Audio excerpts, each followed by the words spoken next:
edits, no mask, just truth in the air. Laughs in the room, real talk everywhere. Late night thoughts, say how we feel. This ain't for the fake, this is something real. Uncut conversations, new perspectives in the mix. Pull the curtain back, yeah. Time to drop the filter, listen close to this. Beyond the filter, we say it all. Real voices, no blue when the truth calls. With transcendence, no means it. Same chest too. Pull up a seat, this one's for you. Beyond the filter, beyond the filter, where the real ones speak. Beyond the filter, where the real ones speak. Where the real ones speak.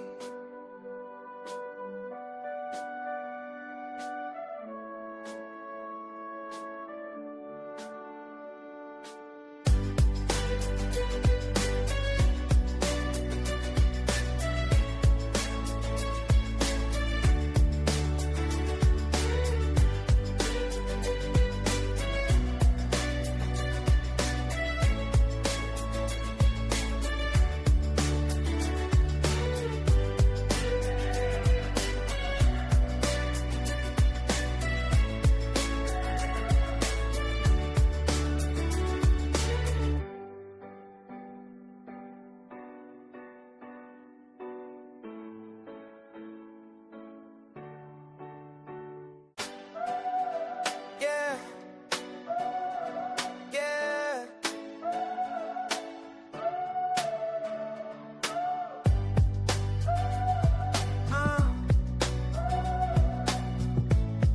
Turn it up, let it breathe. No edits, no mask, just truth in the air. Laughs in the room, real talk everywhere. Late night thoughts, say how we feel. This ain't for the fake, this is something real. Uncut conversations, new perspectives in the mix. Pull the curtain back, yeah. Time to drop the filter, listen close to this. Beyond the filter, we say it all. Real voices, no blue when the truth calls. With transcendence, no means it. Same chest too. Pull up a seat, this one's for you. Beyond the filter, beyond the filter, where the real ones speak. Beyond the filter, where the real ones speak. Where the real ones speak.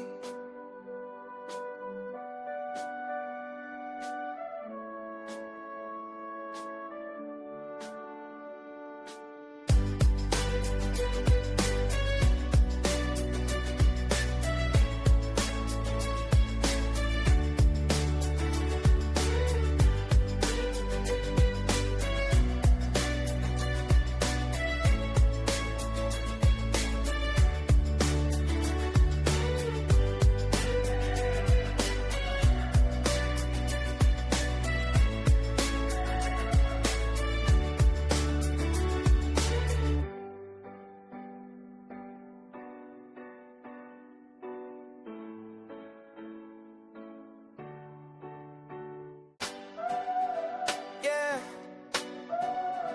Yeah.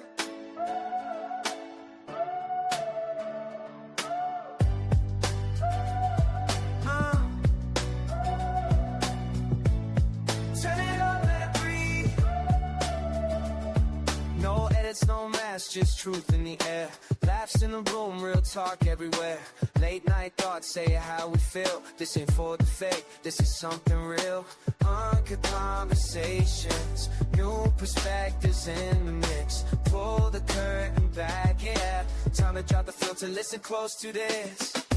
Beyond the filter, we say it all. Real voices, no blue when the truth calls. With transcendence, no means it. Same chest too. Pull up a seat, this one's for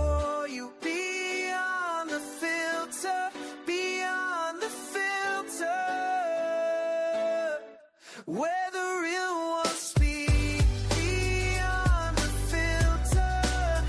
Where the real ones speak. Where the real ones speak.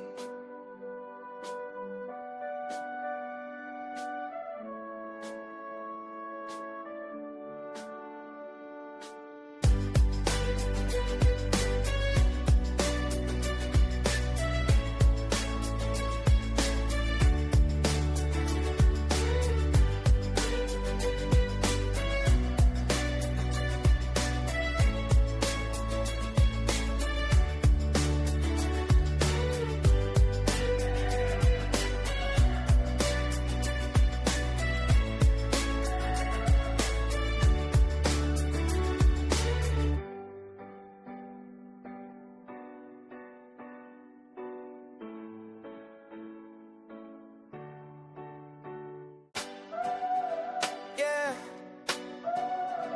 Yeah.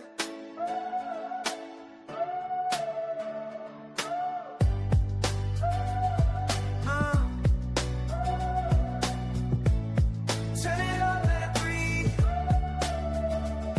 No edits, no mask, just truth in the air. Laughs in the room, real talk everywhere. Late night thoughts say how we feel. This ain't for the fake, this is something real. Uncut conversations, new perspectives in the mix. Pull the curtain back, yeah. Time to drop the filter, listen close to this. Beyond the filter, we say it all. Real voices, no blue when the truth calls. With transcendence, no mean set. Saying yes to. Pull up a seat, this one's for you. Beyond the filter, beyond the filter. Where the real ones speak. Beyond the filter, where the real ones speak. Where the real ones speak.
Yeah.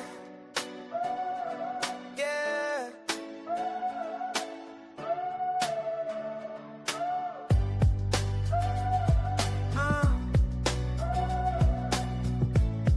Turn it up, let it breathe. No edits, no mask, just truth in the air. Laughs in the room, real talk everywhere. Late night thoughts say how we feel. This ain't for the fake, this is something real. Uncut conversations, new perspectives in the mix. Pull the curtain back, yeah. Time to drop the filter, listen close to this. Beyond the filter, we say it all. Real voices, no blue when the truth calls. With transcendence, no mean set.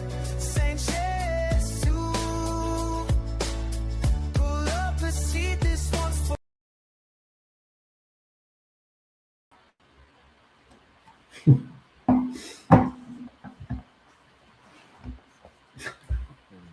Trying my best. Because, honey, What's up? I am over here giggling. Why you giggling, girl? Listen, I looped it too many times. I said, damn. I see it. I said, I just can't what is really going on tonight? We missed you last night. Yes, I Did you missed get you me all as fucked well. profusely or something? Absolutely not, child. With my job, I have to be prepared to pivot as soon as my COO say I need this by tomorrow. So I gotta Yeah. focus on that stuff and get it done. Because when she says this has to be submitted by tomorrow, I gotta get locked in. I didn't realize that that's what it was gonna be like when I accepted a director position. There's a lot. There's a lot. So, but honey, if I don't do it, they're gonna find But you don't somebody want to that do it, will. though. I Huh? know you can get it done. I know they trust you to get it done. I get it done. I stay up until it's Yeah. completed, and then I'll You be the woman ready. for the job, Honey, I gotta do huh? something because I otherwise mean, they're gonna have me in the you the prayer director. line. Yeah. Huh? Yeah. You the director, baby. That's it. That's it. Just of my Do you feel department, but do you feel pressure in that position? yes, because everything falls on you. Yeah. Yeah. Everything falls on you, and then everything they have to present to the board and all of that. That's And on now, you to ooh, get that what's up, stuff that they Jasmine Master? need. Oh, it's Hey, Miss Jasmine. Oh, I Jasmine gotta in turn here. my What's up, Jasmine? Yes, comments. I want to sir. see. Hey, Tony. How Jasmina, was thank your y'all for being here. Hey, Mama weekend? Kim, thank you for being Hey, here. Tony. Hey, Jasmine. Hey, oh, Mama Kim. Hey, people. Mama Kim, Don't know. You everything. don't need to be nervous, honey. Just relax and tell the truth, and we won't have to embarrass you in front of all these people. That's it. she That's gonna it, get sis. she gonna get her Honey, judge, baby. just And she come got with the done real too, sis. baby. Yes, Lord. Yes, How was Lord. your Yeah, but weekend? my week been Real good. We had quick. a good time last night. We went through a lot of subject matters and stuff. And one that stood out to me is like, um, how do you feel about knowing who judging the pageant? 'Cause we didn't get your answer on that yesterday. And that was a big topic because even leading from Baxter's when he Mhm, went live the other day, he spoke about you should know who's judging you, and how mhm. important is that for you as an entertainer? Even okay. So my thought on that is that they're gonna pick who they want to pick anyway. They're gonna put on the panel who they want to put on the panel. It would not matter if in this day and time we didn't have to question people's integrity Yes. and we didn't have Yes. to wonder who could be on there that's going to have Hey, Raven. they have something Love against you too, you, Mama or Kim. if you guys have had previous interactions, or they have a history of not being fair and things like that. Mm. So in this day and age, I think it's Hey, important to know, Treasure. because you just don't know who you can trust anymore, because not everyone Or is do it is deter you, moving. though? Hmm? Do it deter you at all? I'm Like, gonna are you go. concerned with who judging you for elite? No, Yeah. because I just feel like if it's gonna happen, it's gonna happen. If they're gonna do it, they're gonna do it. So Hey, sissy sausage. yeah, Cheyenne so Valentino, Supreme, Supreme. I'm getting honored yeah. as Supreme, just so y'all know, with some other well-known hair and makeup people at Cheyenne's Supreme pageant. I believe it's July 19th, and at the Rose Room in Dallas, Texas. I'm not, don't quote me, but we will get you the right date. And I myself, listen, I myself, myself, myself, Reggie, Reggie Hobbs, which is an amazing makeup hair and dresser. Every time Reggie do Yes. people, they win the fucking pageant. I say, you like good luck to people. Hey, Demorris, Hey, Demarcus. um, along with Anthony Wiley, who's a phenomenal makeup artist here in Atlanta, Georgia. Also Yes. along with Ron Hicks, who up the hair game in pageantry in a way. He is what JD is to gowns. He's he's that, So and also a good friend of mine who's going through some difficult times now, but he's a phenomenal makeup artist. And he's department head of so many great TV shows and movies and stuff. Gino Freeman. Y'all keep Gino in y'all prayers because Gino suffered Mm. a stroke And once you suffer a stroke, you lose mobility of your limb, and Yes.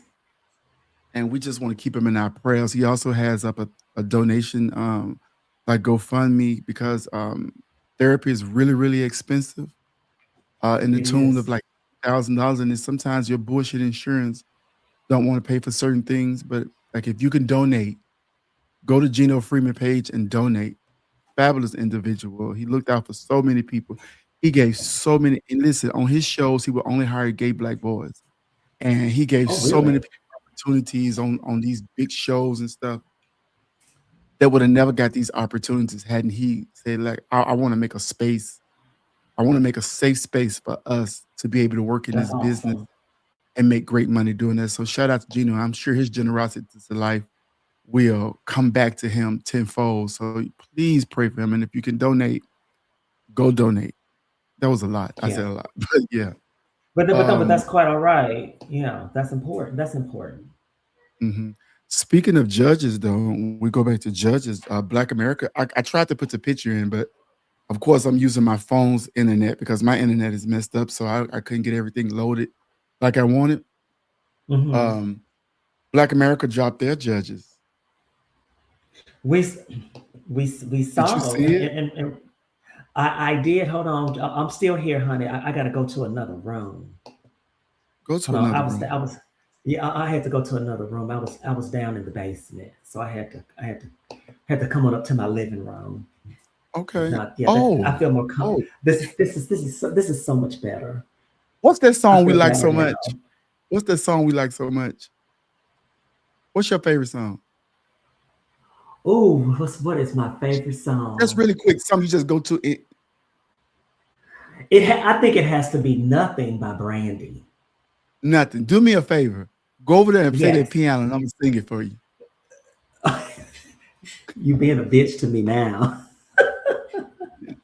But You being anyway, a bitch to me now. um, the judges for Black America Junior, which is Black America Junior, is tomorrow. It's gonna be at Morrow Event Center. You can look on America's Black page to find out any more information you need. But the Junior and Junior Miss is gonna be tomorrow.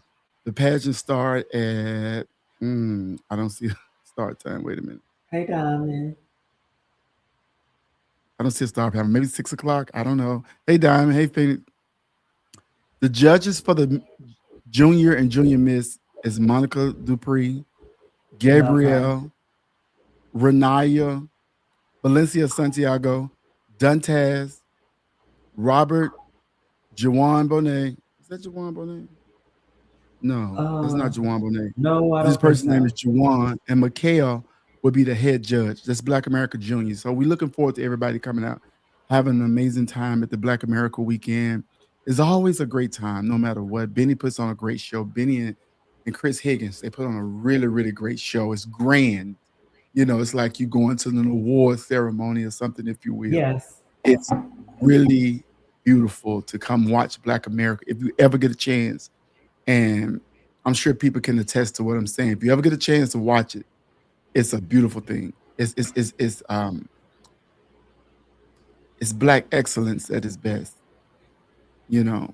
And the intentions absolutely. are for a grand, um, a beautiful evening. That's the intentions, and that's just what it is because they set the mood for that.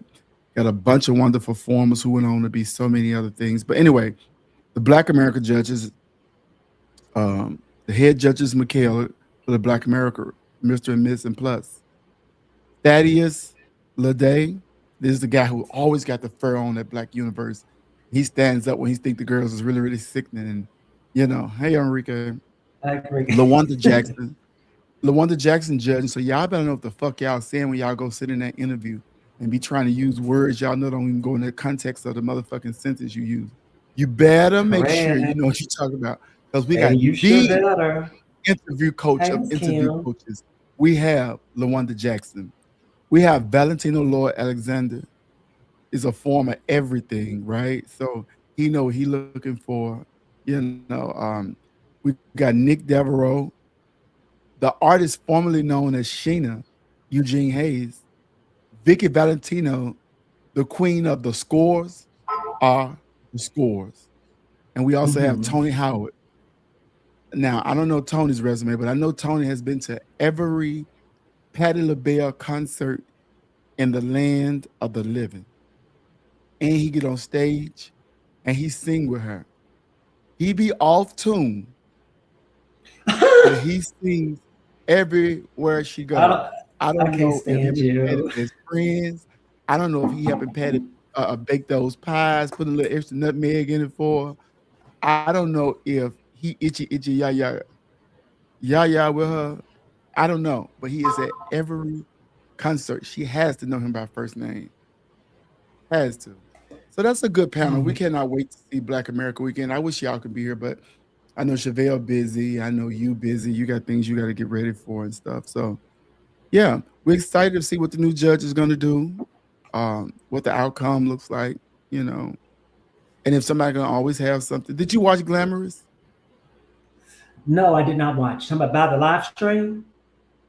Yeah. Well, looked at some of the pictures and stuff in the Yeah. videos that was floating around. Yes, I did. Yes, I did. Yes, I saw What some of did you the I saw think? some of the pictures and some of the clips. I mean, honey, I mean they really bring it for that contest. I mean Yeah. I mean you really have to. I mean, especially when you have to do the whole pageant alone. You know Yes. What that's do you feel that's a about lot to such a think big about. prize pack But but my question is, how much are you spending? getting Do there? you do yeah to even get to to even be competitive? Do you think they need to Because break it with all down those and get first? presentations and all that Yes, stuff, yes.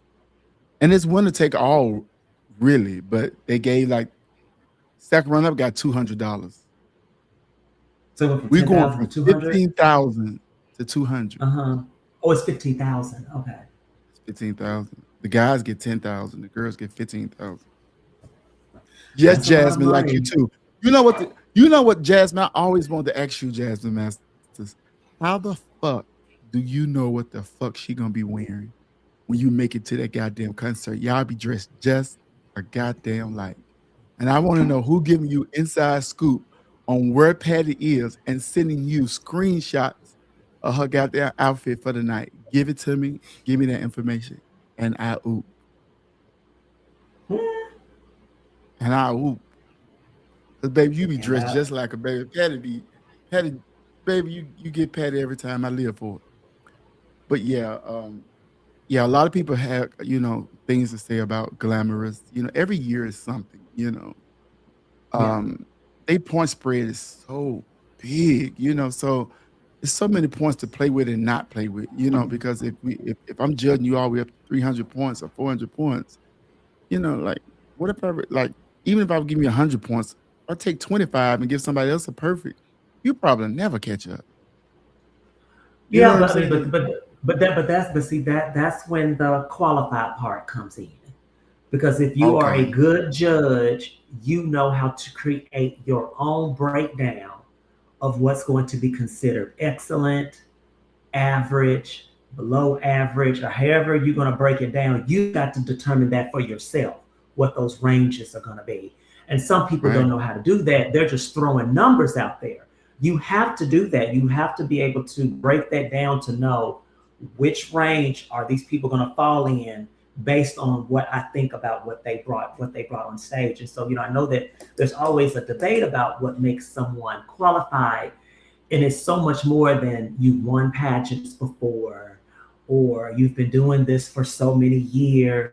You got to be good with math too, and you have to Yeah. know how to distribute numbers and stuff like that. And so that's the qualified part to me, because Okay. someone can have been doing this for 60 years, have won 30 national pageants, but don't know a damn thing about numbers or how to distribute Listen, numbers. I'm telling And, you. and, and, and they can mess up the results of a contest because they don't understand what they're doing. Okay. Okay. That's just how that's my But take it's on it. so many, I'm gonna have to stand on that too. yeah. But it's so many factors, right? Hmm. You got judges that probably don't know that's why it's not a bad thing to drop highs and lows because, Hmm. somebody might be scoring you too bad, and somebody might be just giving you a score, right? Because you run into that. You run into people who just don't see it for you, and they're gonna take off some points. You hear me? Yeah. And that's what it is. And some girls, like you, like I was telling them, in my opinion, there's beautiful, and then there's breathtakingly beautiful. Somebody who comes on stage and takes your breath away, and know how to control a stage. You almost don't even get to judge them. Or like, say for instance, a straight person who not really come to pageant and sitting down, and somebody as beautiful as Juliana come through, she's automatically struck. You get what I'm saying? Mm-hmm. So Mm-hmm. not much else can she do wrong to her, because she's beautiful. She is stunning. She's drop dead gorgeous. So you run into that Mm-hmm. too. So you got to know your strengths and know what to bring to these pageants. You know, I, don't- I you no one gets it But go, 100% go ahead. right all Yeah, the go time. ahead. Go ahead. Mm-hmm. No, I'm just But saying but no my one gets it 100% right. Go ahead. right, of course, but here's my thing, and I know that they want to say, oh, it's a beauty pageant or whatever the case may be, but that's only Uh-huh. a fraction of the score, especially Okay. if you have subcategories. That's not fair. I mean, to me, I think that that is almost an unethical way to judge. That you're going to allow someone to get away with something just because of what they look like, because that's not Absolutely. okay. That's not fair. That's not okay. And so then that means that then that's what you need to say, where miss this and miss that, where beauty is the number one priority. Then you need to say that, but don't make it seem like it's about all these other pieces. Because for me, when it gets down to beauty, that goes under general appearance. But everything else, those you're not going to get high scores from me in those categories if you fail just because you're beautiful. Yeah, Because me your neither. beauty does not does Beauty not don't excite does me not like that. overshadow. Yeah, Let me. no. It don't mean a damn thing to It me. don't excite me I'm like that. going. I've Yeah, seen the most beautiful absolutely. people in the world. I've been in the rooms with girls who get paid for their beauty. Listen, it Hmm. does. Listen, I admire it, but it doesn't cloud my judgment. Hmm. It doesn't And cloud my judgment. then, and a lot of times when you never mind, I ain't gonna say that because that'll sound real ugly. Say it, But girl. Get it out. a lot of these girls that win for those reasons, just take a look at what they did at the end of their 365. Hmm. Yep. You know what I mean? Yep. I do. But anyway, but we've been talking about 30 minutes, and we know Okay. that she already antsy. I don't know Yes, God. why she's antsy, but I just want her to Ah, take one more little toke on that thing you got over there, because we're about to bring you in. Ladies and gentlemen, we have someone that has been in this business for a really long time, and she, in her own right, is an icon. She has done a lot of firsts within legend. this community, and we saved her on purpose because, well, first of all, we it's not that we don't know what we're doing, but we just want to make sure that the time was right, and we had really found our rhythm, and we were ready to bring her on and do the thing that we do.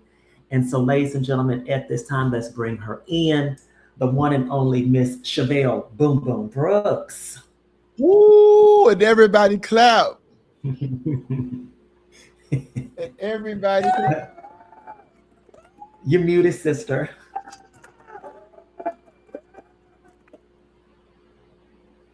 Welcome, Yeah, there we Chevelle. Okay, go. There we there go. we go. Hey, okay, there we Hey. go. Hey. Just want to Ah, see Hi. what's going on, what's what's going going on? What on. you Hey, drinking on? people, I need y'all to click like, click share, and let them know the boom is in the room. It's time to get your jush. Yes. Yes, So it I is, want y'all to baby. let everybody know. Let's talk to the bitch and see what's tea. I'm drinking my husband, Ooh. the only man I swallow, Jameson. Yes, God. His birthday was the Yes, other sir. day on Happy Tuesday. birthday, His James. birthday was Tuesday, St. Patrick's Day. We celebrate him. You swallow him all day that day. It's my man.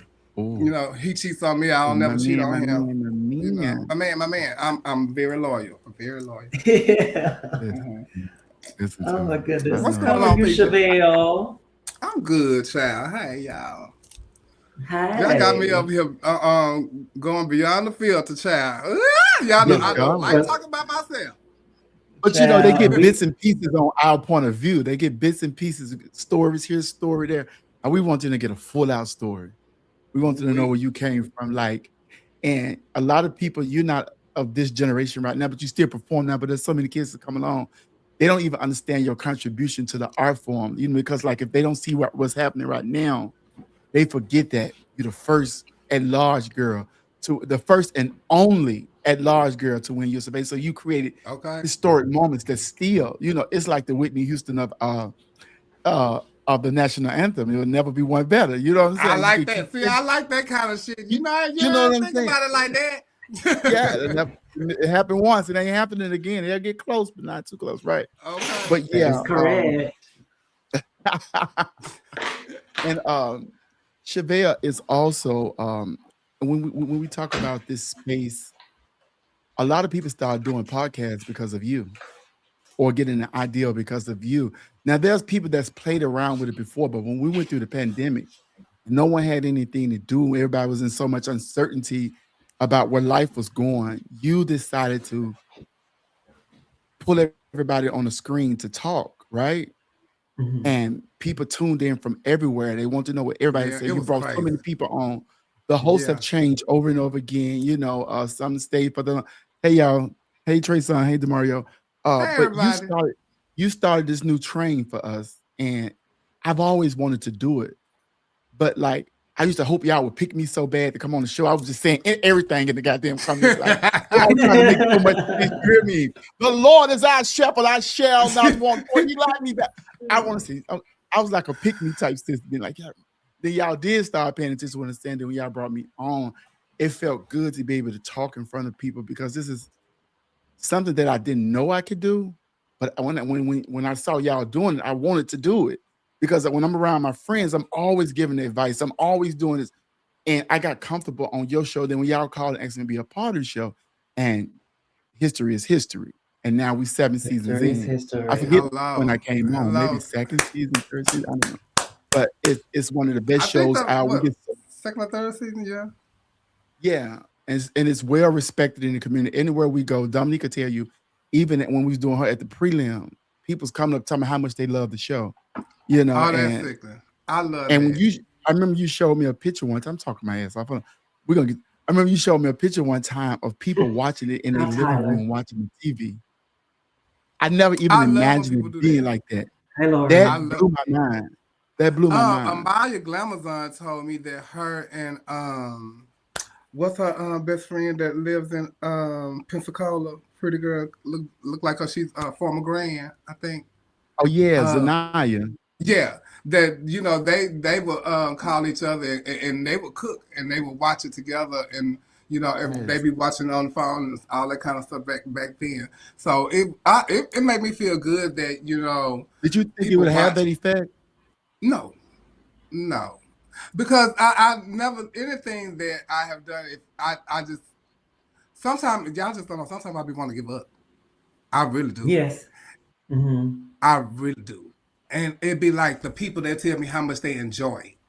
And so I'd be like, you know, it gags me, you know, that, you know, people watching and I love that because that's what I actually want. You know, I want people to watch us. I want people to enjoy what we're talking about. I want them to get some type of insight or information, something that a nugget that they can take from our show that they can use in their life or, you know, and say, I didn't think of it like that. You know, that's why it's so many different points of views. And I never want us to agree on anything. And you know, like, for the most part, if you disagree with something, it's okay. It's your point of view. You know, we can go be combative about it or whatever, but you know, we get our point of views across, and that's what the show is about. You know, that's why I tell people all the time. And even when I was talking to the Xfinity people and cussing them out, I was telling them how important it was for me to get my internet together. Your internet did good last night. Cause I got a goddamn podcast that I have to do. And I don't like people saying that, you know, my Wi-Fi is not, together and stuff like that. Yeah, so and then they said, you do a podcast? I say yes, Hey, and I Joe, say yeah, go watch it, and I go yeah, talk about I want to talk about it. yes, yes, But even yes, today, I was telling the lady that was massaging me about my podcast. I talk about it all the time. I'm very yes. proud of what we have accomplished Me and what we too. do each and every Wednesday. And I thank everybody for supporting it and for the continuous support. And even when I want to give up, I think about, it's somebody out there that want to watch it. Yeah. So Right. Because if we don't I come on and definitely. don't say nothing, people inbox me like, "Hey, where y'all at? Like, what's the tea?" And They it's funny do. They because do. even when I don't want to don't or can't do it, I want it to still go on. I be wanting to still Mhm. go on. I can sit at home and I said it this past week. I said I wonder if I could just tell them to go ahead and do it, and I just run the show because it was a Wednesday when I wasn't feeling good. And I was like, Right. Yeah. I can sit at home and do it. I Yeah. just didn't want to be visibly there because Right. I know I know how I am, about the show. And I'm very antsy, I'm very picky. I know I drive Coco completely crazy. Yes, And child. y'all just don't know. I really But so it's a I really cultural favorite. It's a cultural favorite, and it's done great wonders for people to have something to look forward to on Wednesday. It gives them something to look forward to, and they really be yeah. angry when we don't come on. Like, hey, where y'all at? And then everybody don't watch it that night. A lot of people always tell me they go back and watch it while they at Yeah. work or while they driving Is baby dad at first? Okay, there we go. home. They listen to us, and so all of that is so beautiful. We appreciate all the support, but reason I'm good. Yeah, You you kind of good. sticking Huh? just a you sticking just a little bit. Okay, well, go ahead, Dominique. Ask question. Okay. So Chevelle, I'm actually ready to get the party started. So why don't we start from the beginning? Tell us about your upbringing, where you're from. Tell us about your family life, how it was growing up, when you first You realized that you were different. for me, I think, it's so funny now that I look back on it. I had a beautiful life. It was me and my mom. I grew up. It was all I knew was my mom until about maybe the third grade. Then I met my dad. And but it was always me and my mom. And that's why she's like my best friend. We stayed in one bedroom apartments, and there were times when I had told somebody the other day I wasn't used to getting a lot of toys and stuff for like Christmas and then it would be probably like a board game or something like that. But my cousins then would get like all of these toys and all that kind of stuff like that. But I would get like, a board game from my mom, something to wear. Um, and because I wasn't really a toy type of person anyway, kid, I wasn't. Um, but I did like board games and cards and stuff like that. And so, I was always a happy kid.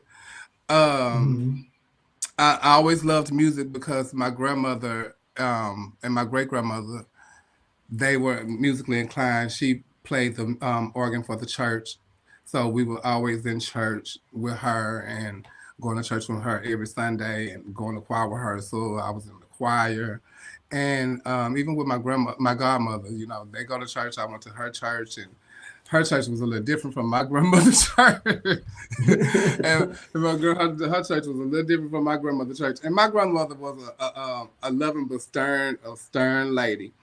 And you know, she just always was like I was her favorite, period. It was me and my cousins, the twins, and my cousin Angie.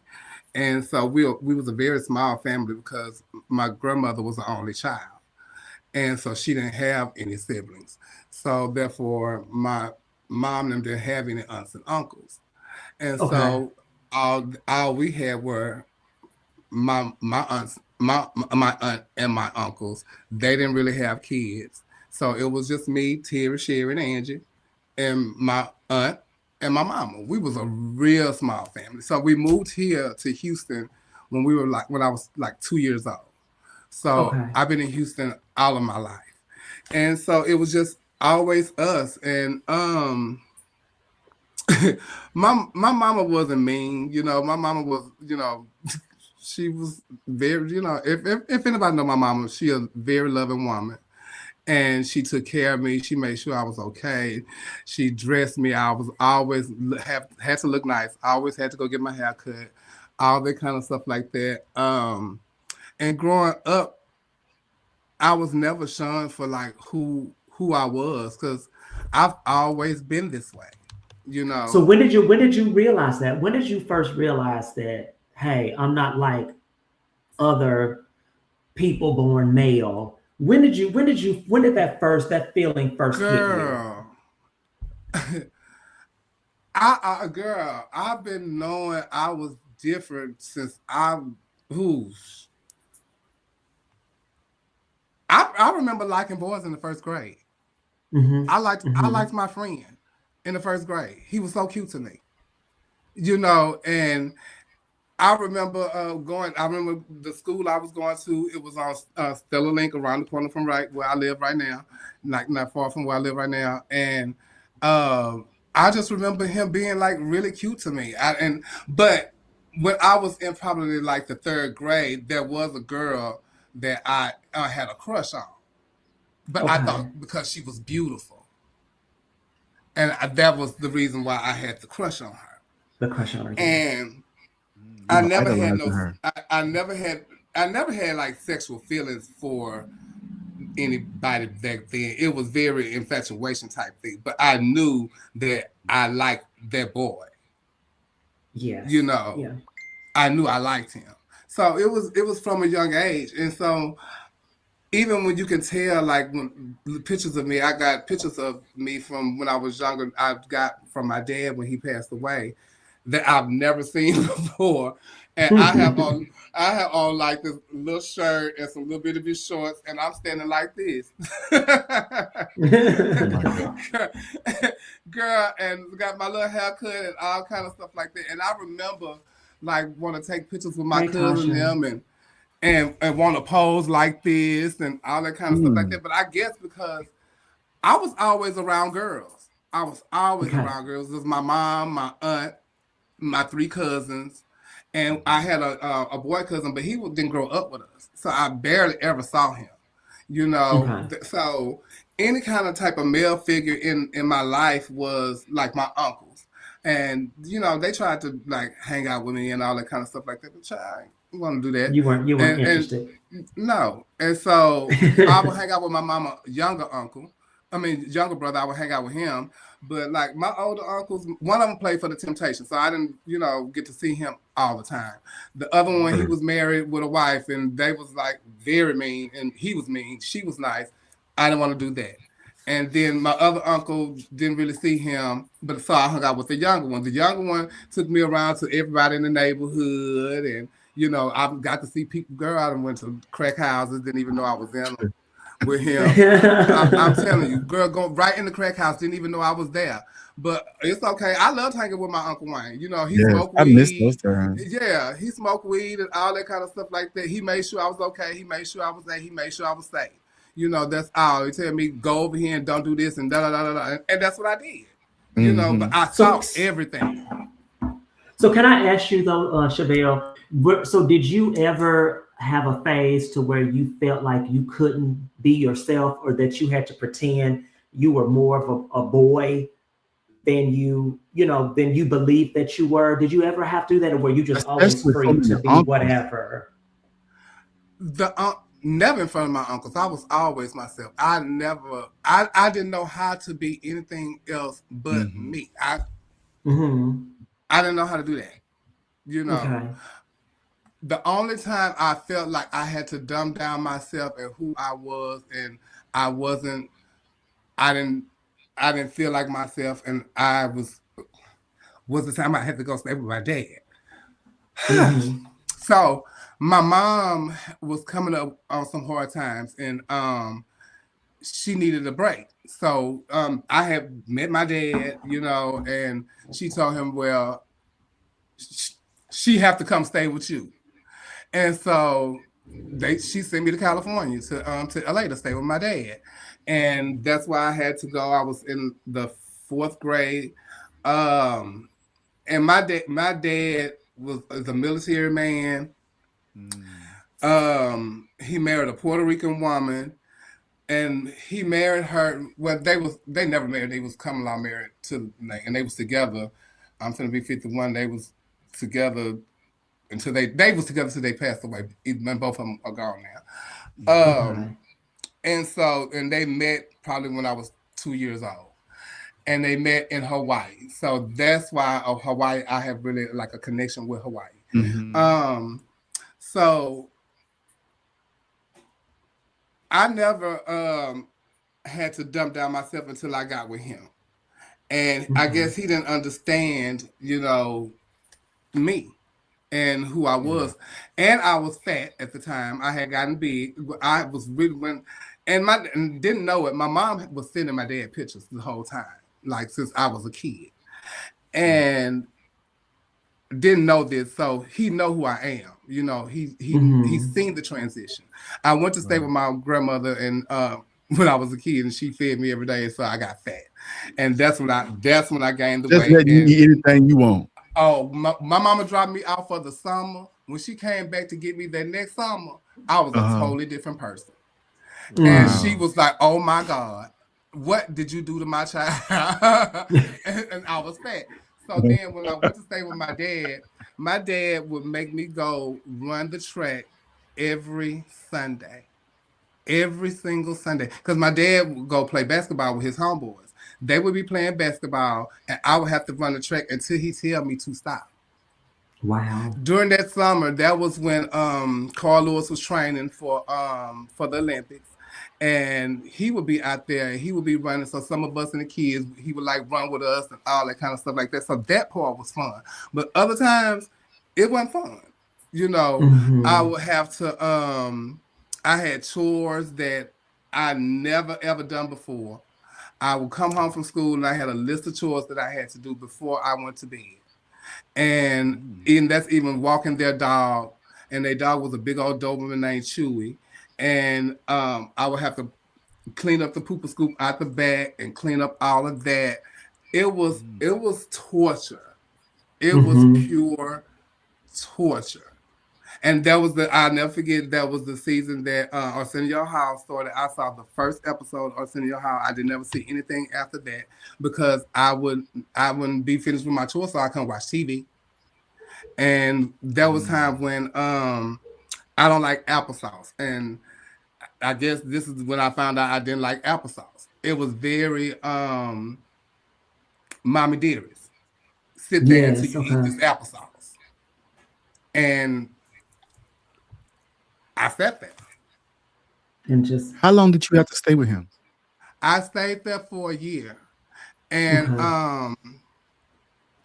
I went to school. I went to Lenox High School, and then after that, I because we had got into a big argument, and I ran away. And I ran to my grandmother's house. And when I ran to my grandmother's house, it was a big argument. My cousin went and got my stuff, and then I moved to I was gonna say Inglewood. I used to think it was Inglewood, but it was South Central. I moved to Mhm. South Central with my grandmother, and I stayed there for the remainder of the year, and I went to Washington High School uh, and then I came back home. And in that time, this is so funny. Like we had phones and all that kind of stuff like that, but we were writing letters. So I was writing letters to Hmm. my best friends at the time, and I'm telling them everything that was going on. And in the midst of that, they're telling me what they're doing down here in Houston. And so my job, I'm in 8th grade, and they're going to the club. And so by the time I get home and everything, I'm the graduated from the 8th grade and everything. Go to high school, the graduation, everything. I started going to the club in like the 9th grade Oh What? wow. because I moved home by then, and it's me and my mama. But I'm still Hey going to school. Chastity. I'm still Hmm. going to Love you, school Chris. and all that kind of stuff like that. And I would go out every now and then, and that's when but that's not when I discovered drag or anything like that, but because I already knew that. But How did you know that so quick? Who did you see first? okay, so well, it is going to tie into that. So my mom used to drive school buses, and she worked with some drag queens, and one of them, her name was Shaka Red, and she was the show director at this bar here called Jack's, J Thomas Lounge, and then another lady worked in the office, and she was the mother of one of the major drag queens down here, which is Tommy Ross's cousin. Her name was Saka Simone, and that was her mama. And then her mama worked in the office. So my mom and all of her friends used to go to the club to watch the girls on the show. And they would take pictures and stuff like that. And I'm a nosy child. It's me and my mama. I'm rummaging through stuff. And even if my best friend, her name was we had the same last name and the same birthday, and her name was Latoya Morrison, and her and my mama was best friends. And so they used to go to the club all together. She said, "Oh, I found some too." And so my mama and them would they were Polaroids, and they would write the names of the girls on the bottom of the picture. So I knew, like when I came out, I knew who all the girls were because I seen them on the pictures from my mama now. And when I would go to my mama's job, Soccer's mama used to call me Little Miss Belinda.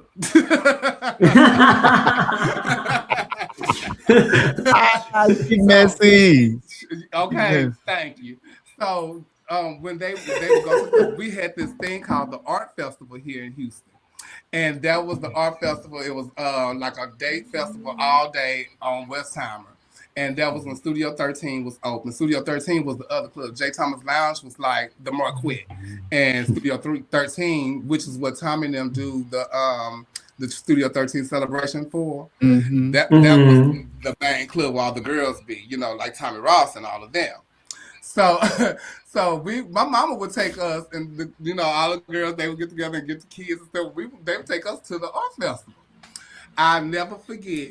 One time we went into one of them clubs, and this lady was on stage doing Diana Ross, and she had pulled my mama on stage, and my mom was dancing with her and all that kind of stuff like that. I'm living. I was in the fifth grade, child. I'm living. If I tell you, 4 years later, because now probably in the ninth grade, Tommy Ross was that lady that put my mama on stage. And I will never forget it. Like, because she had the little red dress on with the little shimmies and the little sequin things she carried. She was doing Diana Ross.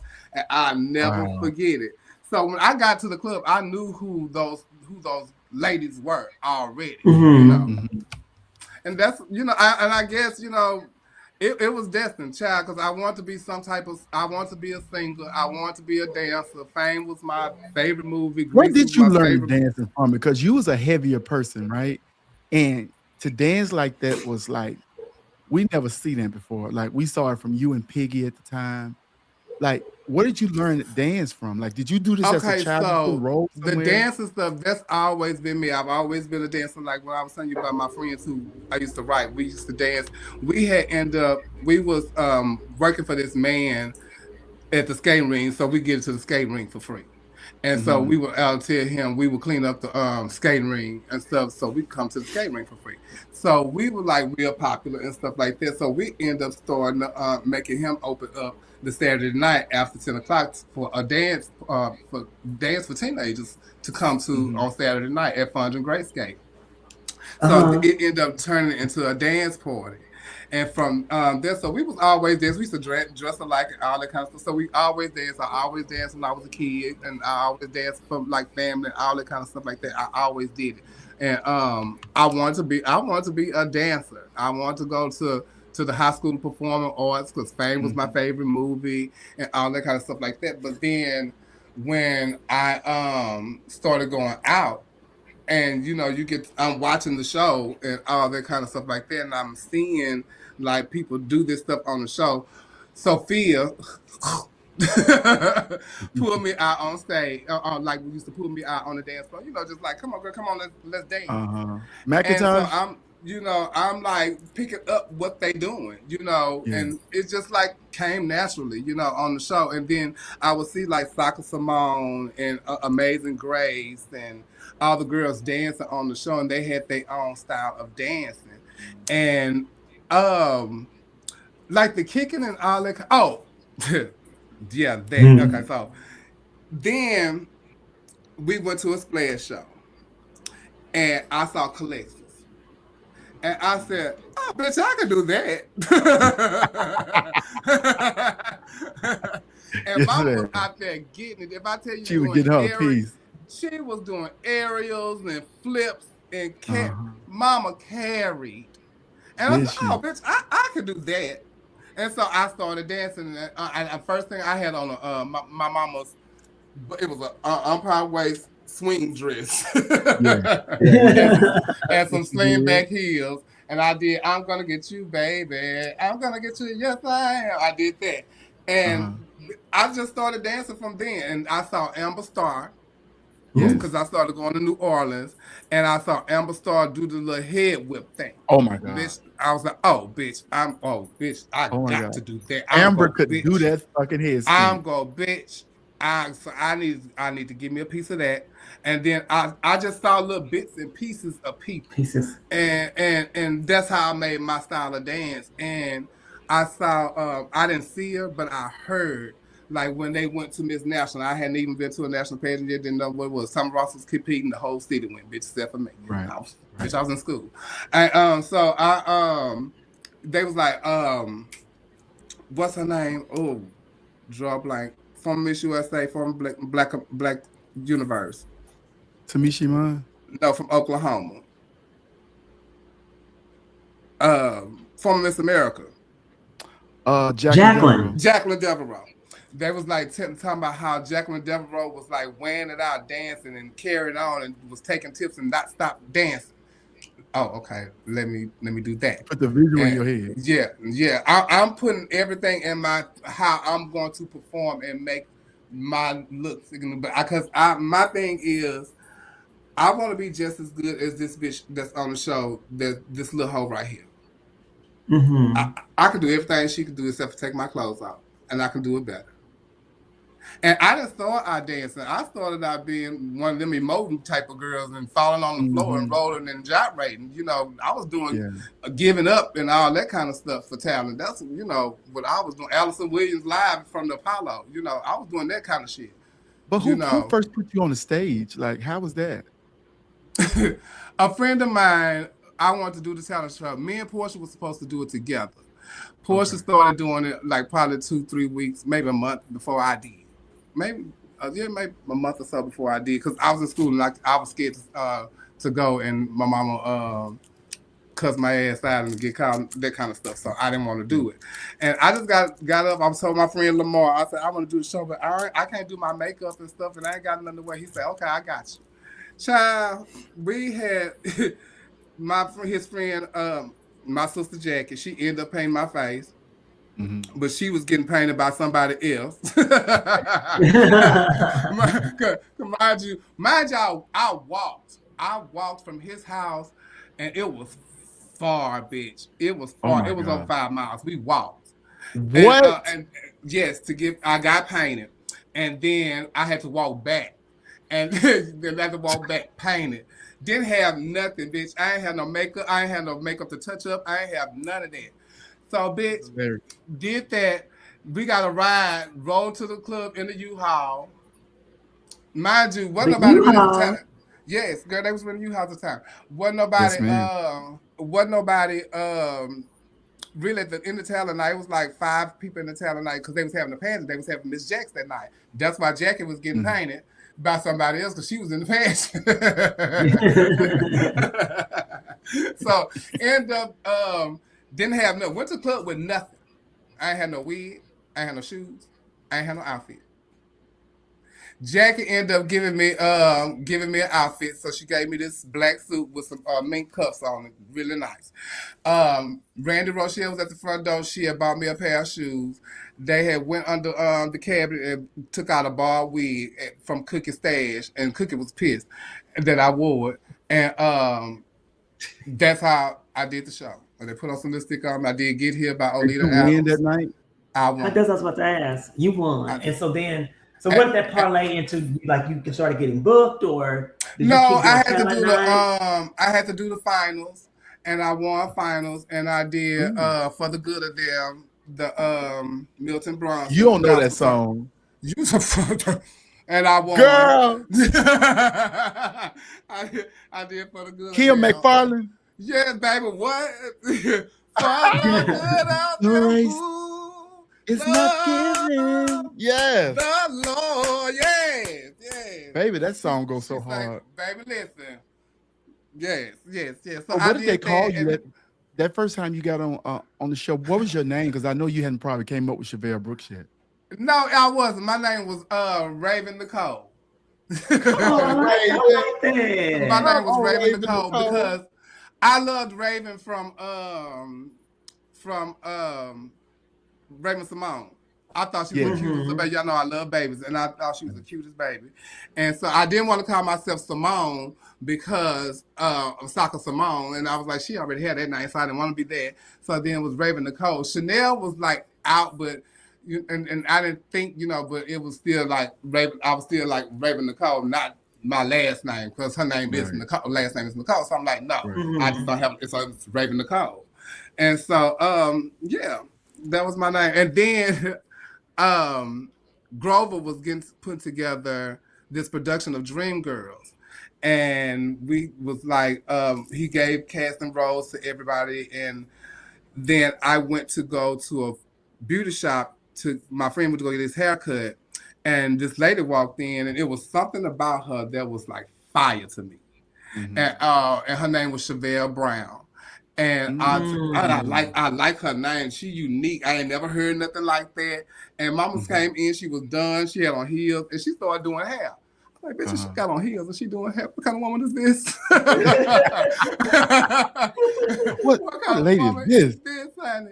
And Yes. so I changed my name to Chevelle, and I was dating this guy who was in jail named Charles Brooks. And I I'm changed my name weak. to Chevelle Brooks. Is Is that that where where Brooks that come from? came And from? that's where the Brooks come Oh, from. Chevelle, because listen, I know you're a Davenport too, because Calexis your Oh no, mama. baby! I was Brooks, diehard Brooks from day one. Brooks. Wait, I y'all finna always get wanted. Wait a y'all gotta minute. pause because I gotta go get my charger for this song. This laptop. Hold on. Okay, that is so fucking hilarious, Dominique. honey, she is I starting to thought open Brooks up came from too. like I don't know. I thought it was this profound story. This is her trade that went to jail. That's Came from hilarious. try. She was a jailbird's wife. Yes. It's what she was the Listen, wife of that a is so jailbird Trent. Oh my listen, goodness, honey, I need that to. is fucking hilarious. Oh, but that is really hilarious. Oh my goodness, the things that you find out about people as you I start always wondered to. where Brooks come from. I thought it was this family. I don't know. Everybody got this thing where, oh, I saw the movie Dynasty, and the lady was it. Baby, this is her trade. I am Kiki. You hear me? That is okay. So Chevelle, did you have a drag mom at the time, or were you just kind of doing your own thing? She can't hear you. Oh, so did Okay. you have a drag mom at the time, or did you or were you just kind of just learning as you went along? No, I had a drag mama. Her name was Shaniqua Siobhan, and she was the Patti LaBelle of Houston. Shaniqua. And Okay. so that was my mama. She taught me how to paint and all that kind Okay. of stuff like that. Um, she taught me how to hustle. Crazy She was sounds a with no maiden she, name. she was a hustler. Let me tell you, she was one of the best check writers. She was in and out of jail. She was one of the best check Mm. Mhm. writers. She wore furs and mama lived rich. She wanted to be like Patti Hey, LaBelle. That house you living in, that looked like her last house. The living room was all white with a baby grand piano in it and everything. But oh, mind you, it was another room. That's the room we sit in and all that kind of stuff like that because the living room furniture was gutted out. So when the police come, she had somewhere to hide. can I tell you though? We don't give them enough credit, but can I say this? And I know it's gonna sound She'll crazy, have somewhere to hide, child. girl. If We I don't give. tell you, my That was my mama. No, And not that, like not that, not my that. mama, my mama loved her. I don't want They that. had a really good relationship. Uh-huh. And when the I don't know if it had to be summertime or something like that. I don't know when it was, but like Shanika was going around, making her money, because she had to go turn herself in. So her and her husband was on like they riding spree, right? She was in Memphis, and she called my mama and told my mama she wanted me to come to Memphis. And my mama said, "Oh, okay." So my mama sent me to She was Memphis. down there with Prince Charles then. They wrote a check, and mind you, she wrote a check for me to come to Memphis You know on Prince the flight, Charles? right? We go to Memphis, baby. My mama showed me a good time. We went to the apartment club and all that kind of stuff, baby. When they was in there showing porn on it, my mama showed me a good time. We went there. We went to Oklahoma. We're on tour. She right. Girl, you seen the apartment club? Yes. Girl, I had just missed the apartment club and I came out. I guess incognito. Everybody talks about the apartment club. I've been out since I was 14 years old. Wow. I've been out since I was out when I was 14 years old. I was So what kept you? What kept you from being sucked in? Because everybody being around. You said your mom was doing the stunts and all that kind of stuff, and I'm sure you saw all the stuff that she was getting because of that. What kept you from going down that road? They did.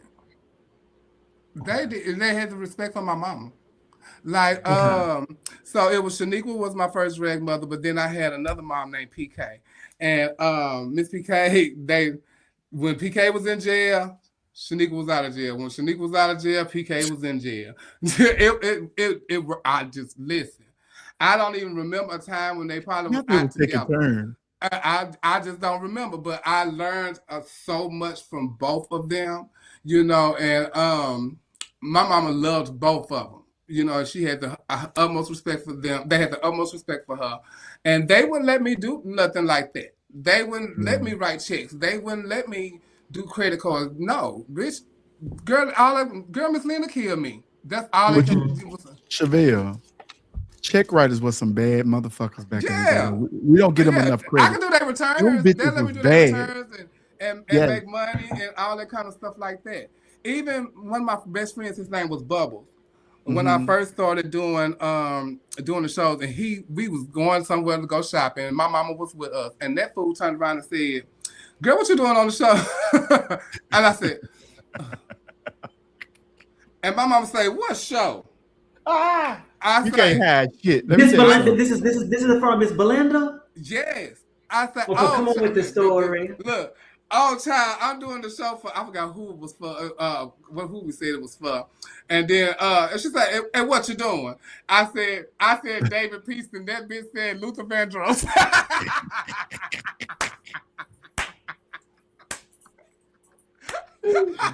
How weak. Baby, look, she said, you a damn lie. I said, So your mother didn't know. So how long had you been doing drag before your mom found out? That's what she found out.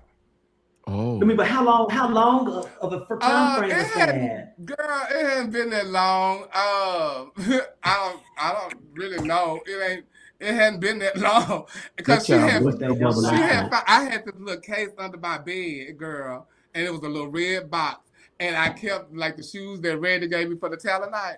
That's why I would keep that in that bob wig. And she went under the bed and found that case. She said, "What the?" I said, "Oh, I was rolling that for Jackie because she know Jackie." And she know Jackie do hair. Jackie teaching me how to roll. Jackie can roll on her own damn wigs. You take Jackie. You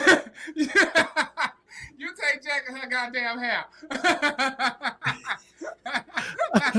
Yes, ma'am.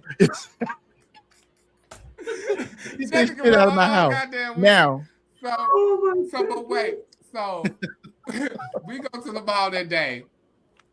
And when they asked about the stuff in the car, and when we got home, she actually had bought me something to wear on the show. Girl, I forgot what it was.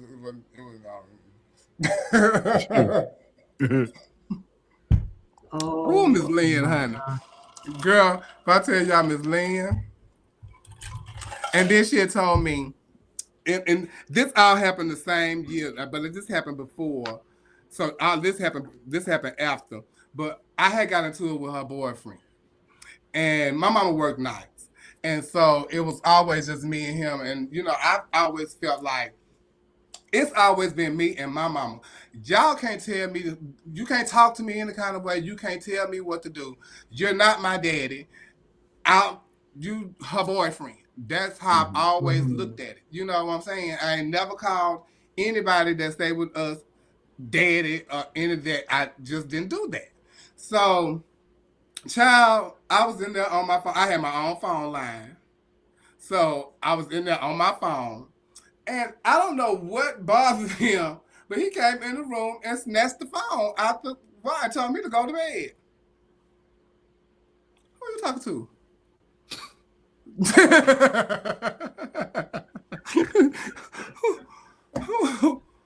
who you talking? So, baby, we got completely into it. If I tell you, my cousin Sherry lived downstairs, and so we got into it, and she came home the other night. She came home that morning. He had told her whatever. So she got mad at me. I went to school. I wrote her a letter, back to back, 5 pages. You did better than Aaliyah. I'm 5. Sure. My focus 5. 5. So she never said nothing for a couple of days, and she called me out the room one day, and she went to chastising me about him and this, that, and the other, la la la la la. And then on my way back to the room, she gonna say, "And I know you're gay." I turned around and said, "Girl, what?"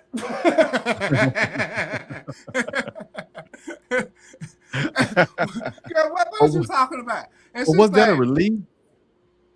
Yes. Yeah. It was. I mean, like, instantly. So y'all know the next time me and him got into it, we actually had a fight that time. Oh my God. And I had a Morrison Avenue sign, street sign, me and my mama stole from Monroe, Louisiana. I climbed up on her neck and we took it. And it fell off the thing when I had pushed him up against the wall. And it fell, and I started wearing him out with it. And I beat him out of it, and then I ran out the door, and I ran around the corner to my friend Cliff house because I knew Cliff had a gun. And I was going over there to get the gun, but Cliff wouldn't give me the gun. Cliff brought me back to my house. No. Cliff saved your life. Cliff saved your life. Cliff brought me back to my house, and my cousin called my mom. My mom worked at the Circle K in Rosenberg. Babe, so, oh, shit. Hello? Oh, we're here. You're still on. Oh, my mom worked at the Circle K in Rosenberg. She left work and ultimately left him. Good. Okay, good. Yeah, so my mom didn't play about me. At that point, it was a wrap. Did your mama spoil you? Because you're the only child, right, on her side? I never thought, that I am, but I am. Okay. When did you realize? I ain't realized. Tell the truth, shame the devil. Until I was grown. Okay. True see. Until I was grown. So did you ever have people like in your adulthood in dealing with you and stuff? Did they ever say you act like a Brad? No. You act just like an only child. Okay. I never hung with kids, really. What are the pros and cons of being the only child, though? What's so good about it? And then what do you wish could have been different? I never thought of it being an only child because I was raised with my cousins. Oh, okay. It's the fact that they're just not my biological sisters. Me and Terry grew up together. I have a set of twins, Terry and Sherry, and me and Terry, like Terry came and stayed with me. That's why I'm so close with everybody know I love my little baby Harmony, because Terry was pregnant with her daughter when she was staying with us. So, and then I helped her raise her daughter, and her daughter had Harmony. So Terry's like my sister, So, and just like those are like my sisters. So I never thought of it as being an only child, right. And I never even thought of it even like being an only boy, Yes. because I was never treated differently. You know, only time anybody, my uncle had a problem with it. We got into a big argument on Christmas. Me and Angie jumped on him. That's another story. Damn. Yeah, Y'all because got life. the girlfriend tried to get cute and told them we shouldn't have told my grandmother about me doing drag and all that kind of stuff. No, bitch, that's my family. That's my family. Yeah. I'm supposed to tell them. You're not a part of this family, so I went to her house. Bitch, if And I tell beat y'all, somebody up. bitch, it on Christmas Eve, girl. It was like That's where you get boom boom from. It was like Sophia and the girls was behind, and I was taking my cousins home, and they was telling me what happened. Bitch, I made a U-turn in the street and went right to their house, and boom, boom, boom, boom, boom. And then I read all this, and I got in the car, and when I went home and told my mama, then my uncle came, and all hell broke loose. So yeah. Oh my But God. you know, my grandmother, my great grandmother, my family loved me. They never treated me any different. I've always been me. Even through my transition, y'all, they never questioned it. They never, I never had any problems, period. I told my mama that I got my titties done while I was giving up Miss Incognito when Tanisha ran. We sitting in the audience, and I told her, girl, I got my titties pumped. And the girl was doing her monologue talent, and so it got quiet. She's like, "You did what?"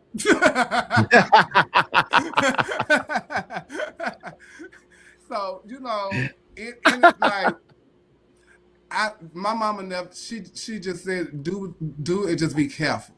Be careful at what you're doing, and know the risk that you take at what you're doing. But please be careful. I can't stop you from doing what you want to do. All I ask is that you be careful." And you know, and my grandmother would tell me, and be the best at what you're doing. That's it. And be the best at what you're doing. And don't leave the house looking any kind of way. That part. And it is very apparent that how much you love your mom and the strength of y'all's relationship and how that's such a strong foundation for you in your life. I mean, it's really obvious. And other than biology, what's the source of the strength of y'all's relationship? Oh, let me tell you something. That my mom is like one of the strongest women I know. You know, she would drop anything at the drop of a dime for anybody. She changed her whole life to take care of her mom. It's what, six of them. And my mom is the second to the youngest. And you know, she uprooted everything, you know, to take care of her mom. And I've never seen anybody all of my life, you know, that has the strength like she has. Her husband that went through 2 heart surgeries. You know, almost about to die when she was in Iraq. And you know, she still took care of the family. She took care of him. Me going through what I've been through, you know, taking care of me through my diverticulitis and hip surgeries, breast reductions, and you know, being in the post tragedy. You know, my mom is the strongest person I know. Yeah. And I don't think she get enough credit. Yeah. You know, she don't complain about nothing. You know, she don't ask for nothing. All she wants to do is just make sure that she's able to sustain and take care of her family, and she's okay and her health is okay. I'll never hear her ask for nothing. So the source of our relationship is her strength and her love, and that's what keeps me every day, because I don't want to do anything to embarrass my mom. My mom taught me how to be strong. Yeah. She taught me how to be resilient. She taught me everything I know. And people could say I'm spoiled, but my mom taught me how to take care of myself. Because I've been taking care of myself since I was in the 4th grade. when she would have to leave me by myself at home because she had to work. And she'd tell me, don't answer the phone. Don't do this. I'm going to call. And I'm going to ring the phone 3 times, and then I'm going to call back. And that's when you pick it up. Don't answer the door for nobody. You know, my mom taught me how to be a survivor. Yeah. And when I went through the health scare and almost lost my life, I knew then I didn't ever want to put my mama through nothing like that ever again. You know, Yes. and at that point, I don't think I probably ever seen my mama cry. And that's when I seen my mama cry. I've never seen my mama mad until her brother died. You know, so my mama don't let us. She don't let me see that. She's always, even when times were hard, I didn't know they were hard. That's why I said I didn't know, you know, what she could not do. Because I ain't never asked her for nothing either. I just wanted her. I wanted her love. And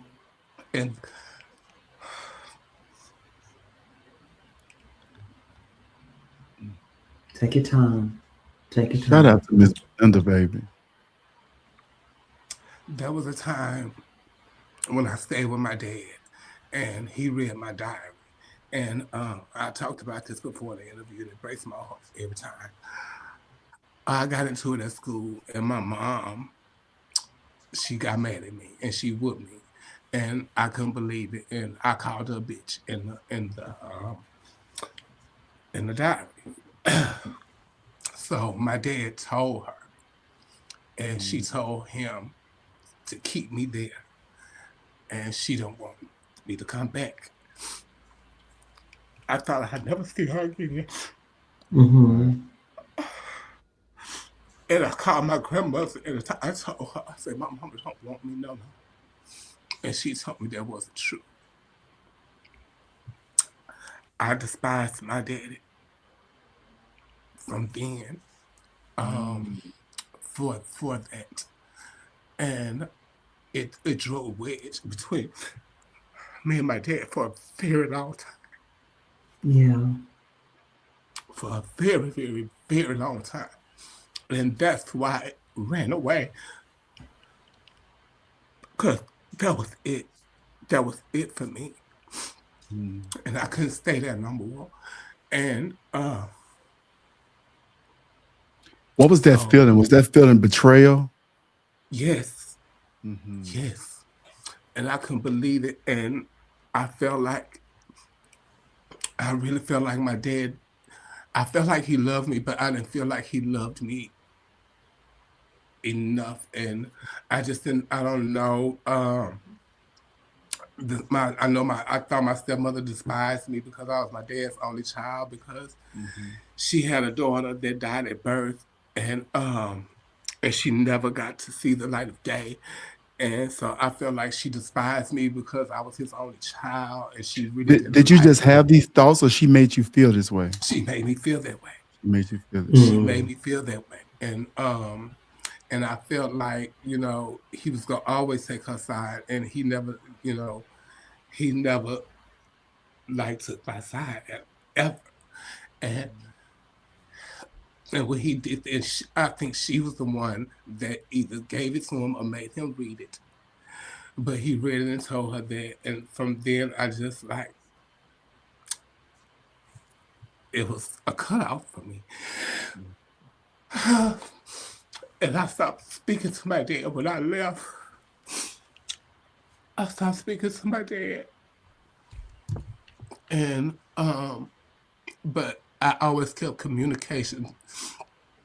I started doing drag and stuff, and I sent him pictures and all that kind of stuff like that. I never talked to him. I talked to him. We started talking, and I had one misconduct plus by then. And I knew I had to go to Ohio, and I had to go to Cleveland. And I told Skip knew about the situation or whatever. And that was the first time I saw my dad. Since I was in the 8th grade, when I was misconduct plus. And he was so happy And by this time, I was Chevelle. Yeah. Chevelle, yeah. And when I opened up the door, and it was like, we, he kept like contact with me the whole time. As soon as I landed, I called and I told him I'm on my way. This is what I'm saying. My dad was at the room not even 5 minutes before I got there, and I opened up the door, and he just grabbed me and hugged me and told me I was beautiful. Wow. And Wow. from then on, like our relationship was inseparable. I Yeah. learned a lot. I learned a lot about why he was that way. I learned a lot about my mom's and his relationship, and I just learned a lot, in that time. And just don't think that I have had enough time with my dad. And but I did get the chance. He got to see me perform. My dad thought I was a superstar. My dad thought I was like my my dad thought I was a celebrity child. It was really crazy. Wow. and Look, and when I went to Chevelle, his, yeah, looking back, do you feel like you wasted too much time? Both of y'all wasted too much time not I talking? did. I Yeah. did. I apologize for it all the time to him. Um, but that's the stubbornness in me, and I'm an Aries, Mhm. and so is he. And Okay. but he never gave up. Mm. When I went to my diverticulitis stuff, um, my dad came and he took care of me for a whole week. He stayed by my side at the hospital every night because my Wow. mom did it the first week, and he came and he showed up, and I couldn't How was believe their it. relationship? Great. Their Great. relationship was great. Even with my stepmom, their relationship was great. It was Oh, no, mixed. that's how my grandmother Mhm. was. She was friends with all My my grandmother granddaddy. couldn't stand him. She hated him. She She hated your did. dad. She hated my Wow. dad, and she hadn't seen my dad since I was a baby, and he had to come to the house when I came home from the hospital. And the first thing told her when I walked through the door, "Don't do it. He here for me." And all she did was say, Stop. "Okay, Okay. Okay, stop that. Don't start no yeah, mess. So yeah, let me ask you a question because I know for me because my story is not the same as yours, but my mother and I were estranged for years and years and years because I had a lot of resentment about some things that she had said and done to me. And just when we started to reconnect, she passed shortly thereafter. So I kind of know what you feel like that you miss time, from your yeah, parent. Do you ever find yourself communicating with your dad even now when he's gone? girl." So that's the thing. My dad was cremated, and I got his Mm-hmm. ashes here with me. Mm-hmm. And I took some of his ashes to Hawaii because the year that I decided to do Universal Show Queen, it was January like 18th, 16th through the Mm-hmm. 18th, somewhere around there. I was in Hawaii, and I was talking to my dad, and I told him, next time I come to Hawaii, I'm gonna bring you. And Mm-hmm. he said okay because my dad was stationed in Hawaii at Schofield, and he loved it. He loved Hawaii, and so he said, "Oh yeah, I'm ready. I'm down. I got it." Okay. So fast forward, my dad died, um, and while I was preparing for to compete for Show, and Mm-hmm. that's when I was gonna take him to Hawaii with me. So he was cremated, and I took some of his ashes and I spread some of his ashes at Sandy In Beach Hawaii. in Hawaii. So that's why when I go to Hawaii, I always make it a point to go there and I spend some time at Sandy Beach and spend time with my dad. And and Yeah. I talk to him still. Yeah. I talk to him, and Mm-hmm. and tell them, child, look at this. Look what you done did. This is so you. All that kind of stuff like that. Yeah. It's crazy, but I miss him so much. I miss Yeah. him so Yeah. much. Chevette, I remember Yeah. when you got sick and everybody talking about it because people started raising money for you and stuff like that. But I never knew how serious it was. And you said earlier that it almost took your life or whatever. It was very life threatening. Can you tell us what happened around that time in your life? Because I remember how big the story was. So, This is before social media was reaching everything, like. yeah, it's funny because Jerry Bird was going through the same thing, and he had just had his reversal surgery from his colostomy bag, and he Okay. had just got home probably that week, and it was July, like the last couple of weeks of July, because it's so funny I can remember certain things. EOY was going on, and I was in San Antonio, and I had got sick. My stomach started hurting. And I Mhm. thought I was like constipated or whatever, but I wasn't constipated. And I couldn't use the bathroom. I was having these short pains. Still went through the show, did all of that, drove home from San Antonio, was really, really sick. And I didn't realize when I got home, I passed out in the bathroom. Mm. But I got myself up. I went in the bathroom, went and laid in the bed, and so I was in the bed for like a couple of days. And at this time, I was at a point in my life where I wanted to like stop doing drag. I was over what was going on in San Antonio. I had been working in San Antonio by this time for like 6 years. It was so much stuff going on in Houston. You can't do shows in Houston, and it was just so much, and club wars and that was when I just want to be done with this. I want to deal with it. Let me go get me a job. So I Mhm. filled out an application for Nordstrom, and I had an interview with Nordstrom, and I couldn't do the interview, and that's when I said, "Oh God, I really feel bad." And so my son was had just moved back from Virginia, no, from Atlanta, Quajon, and he had came to stay with me, and I don't think he was there like 2 days. And I told him, I need you to take me to the hospital. And Jada was telling me, well, girl, to get them to see you fast, tell them you got to pass out. So I said, oh, okay. So, well, I didn't have to tell them I got to pass out, I passed out. And they kept waking me up. And when they would wake me up, um, I would pass back out. And then I didn't know what was going on. My mama ended up being there by this time. And I'm laying in the bed. Um, I passed out on her. She had gave them the give my daughter the shot and that type of thing. She had acted the food. Then I woke up in the ward.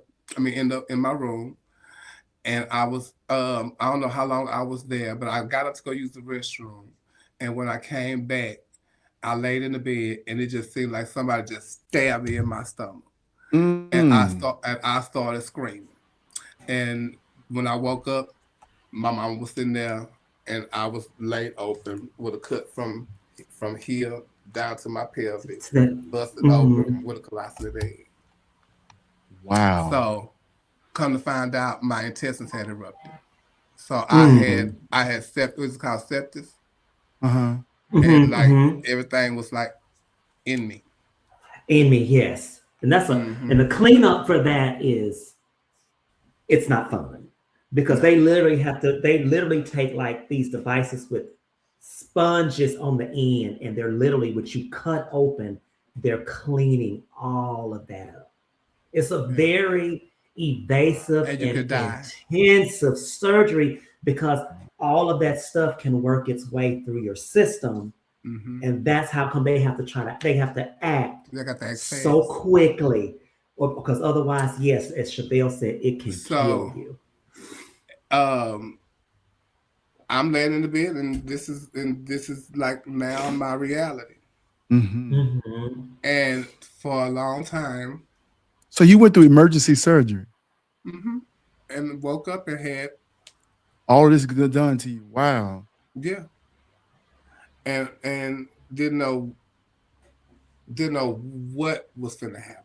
Like, What my life was gonna be like, how long I finna have this. yeah. I got this gash in me now that's my stomach is open like this. And saw my stomach literally do this here. Wow. Yeah. And then was still like once that got better, jumped up, show gotta go on. I had to figure it out. So I'm doing shows with colostomy bag. And didn't nobody Wow. know. Because I remember, baby, people was raising money. Chevelle. I remember this thing. How did it feel? That was beautiful. To come behind I you? was sitting. If I tell y'all, I cried so many nights. I mean, oh my God. It was because that's all I had was like TV and like to sit up and look on social media and all that kind of stuff like that. That's all I had, you know. And people would come and visit me and stuff like it was beautiful. It was so, and that's like when I said, okay, child, you can continue to do what you do, and you can go get you a job and still, you know. So if you want to have to pull away, you can pull away, but you cannot stop doing shows. You can't stop doing drag. People love you. You know, and that's when I knew I was really, really, really genuinely loved by my community. That's when I knew I was genuinely loved. And so that's why I say I would never, you know, stop, you know, performing until I actually can't. You know, until I just can't do it anymore. I would never stop fighting for my entertainers because I know what we go through. And, you know, we don't have no 401ks and all that kind of stuff like that. But goddamn it, you better have some insurance. Yes. Yeah. Well, I was about to get to that part. You know. Yeah.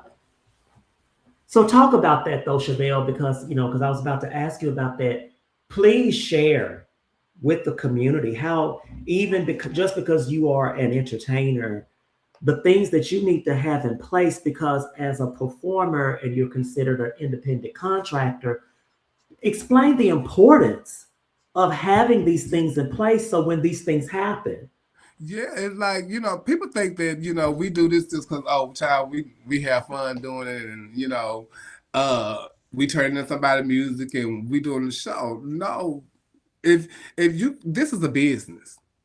This we pay taxes. So we do all of that. We pay taxes, and like I was telling y'all about the other night, you need to get some stocks and stuff on your name. You know, do that. Get you a EIN number. You know, make sure you do your have your insurance and stuff. Make the money. You know, it's a lot to do this. This is like a one woman show here.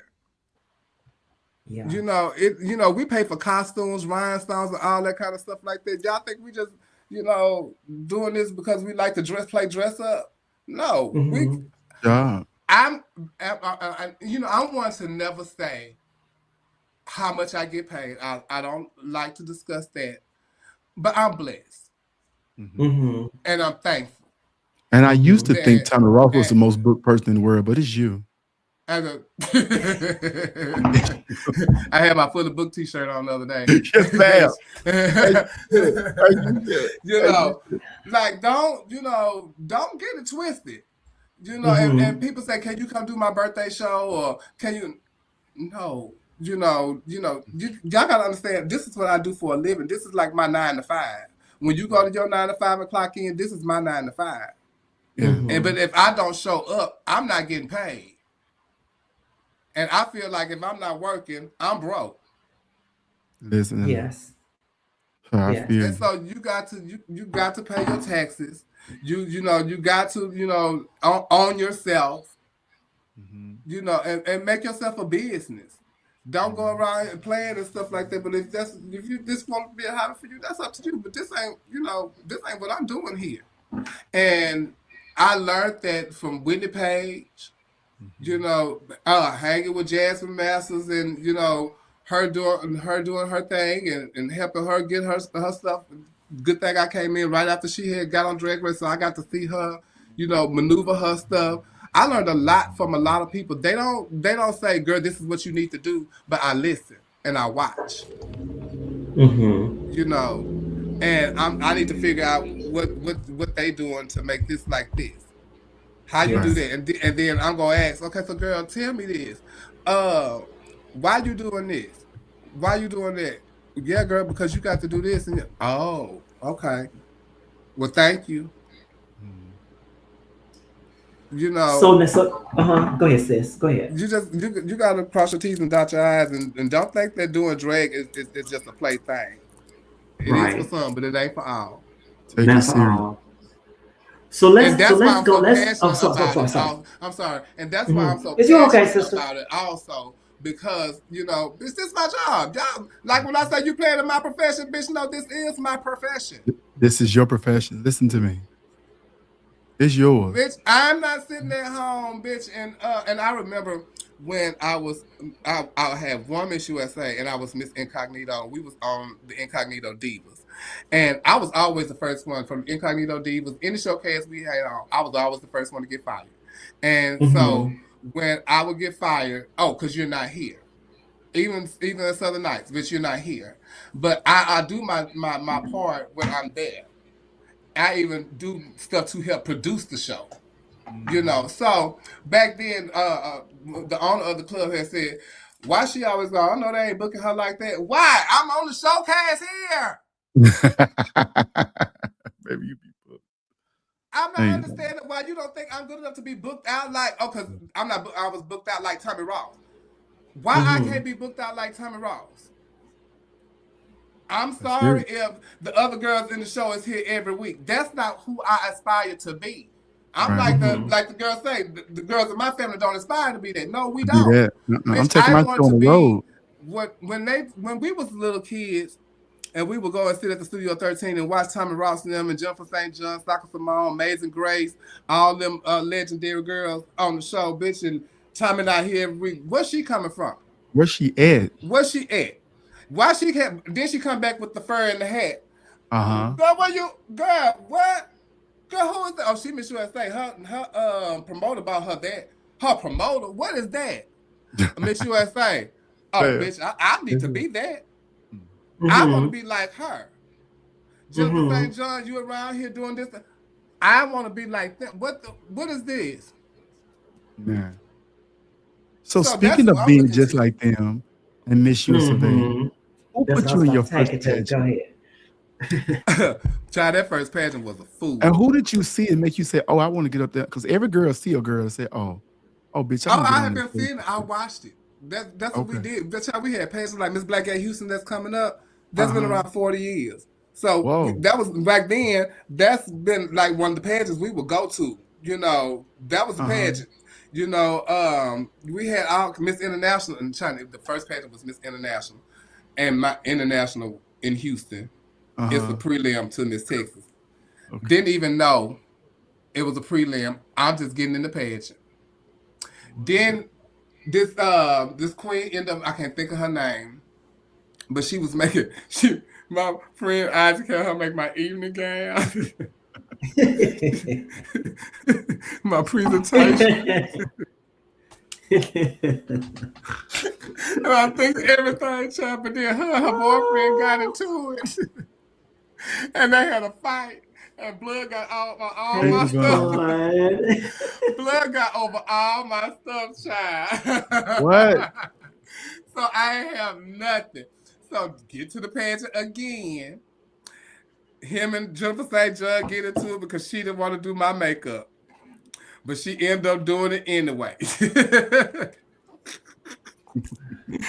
Child, they end up giving me a two-piece Mary McFadden, you know, that little crinkle it's a skirt and a blouse. They gave me that, threw some hair on my head, pushed me out there for evening gown, baby, and I'm out there just a modeling. And mind you, it was me, Portia Paris, a girl named Mercedes, a girl named Armani, and somebody else. So and me. Okay, Mercedes was a check writer, so she had just wrote for the last Bob Mackey that was in Lily Rubin, so she got that on. Okay, I got on the Mary McFadden. I got on the Mary McFadden 2-piece. they got on Lily Rubens and all kind of stuff. I had to get here for talent. If you can. No, I'm sorry, giving up. I did give it up just for holiday. I had them make me the tombstones with the people that have passed away on the tombstone, right? I had on my black suit that I wore for the talent show with the muffs on it because I'm at the funeral, and I forgot what I wore for. Please say it was horrible. Baby, get out there and wore our talent. One talent, work with me now. 6 girls in the pageant. Second runner up, me.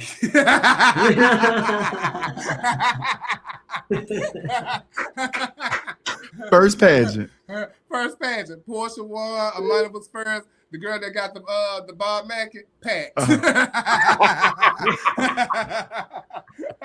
Yes, God. Listen. Yeah.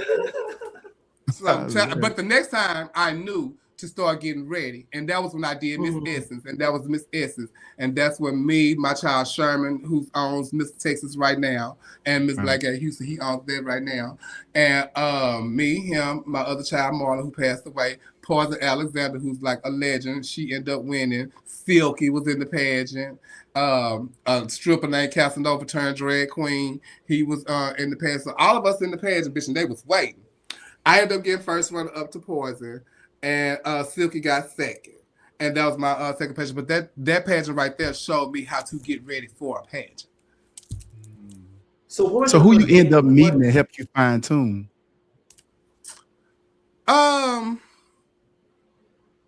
I wouldn't say it was anybody that I had met to help me fine tune, because it was a plethora of people. You know, I was always learning, you know, and it wasn't like, okay, didn't nobody actually take me and say, we gonna put you in a pageant. Ever. Ever. If anything, I got my own ideas and I put them together now. I knew we had Miss Tony, so I knew where to go to get me a gown made, because I wasn't getting, you know, beading dresses and stuff like that. So I had Miss Tony. So I would go to Miss Tony. Then I did some research on my own, and I met this Iranian lady, and she made a dress for me. So people started going to her for a little bit. And then, but we always had Miss Tony, you know, but I've always like, don't mind who is this, you know. I put myself in places and spaces in order to get the knowledge and everything that I needed to be who I am. I put myself around Lauren Taylor and was hanging with Lauren Taylor, and that was one of my really good friends at the time, and all that kind of stuff. And her husband was doing evening gowns and all that kind of stuff. So that's how I got my first gown, you know.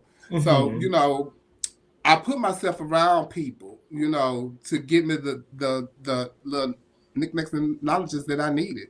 So nobody ever like put me anywhere. I've always paid for my stuff. Always. Okay. Word. That's what's up. So let me ask you this. So what was your... Okay, Trent, now look. You ain't finna... Okay, well, go ahead. I was waiting on you. Shut up.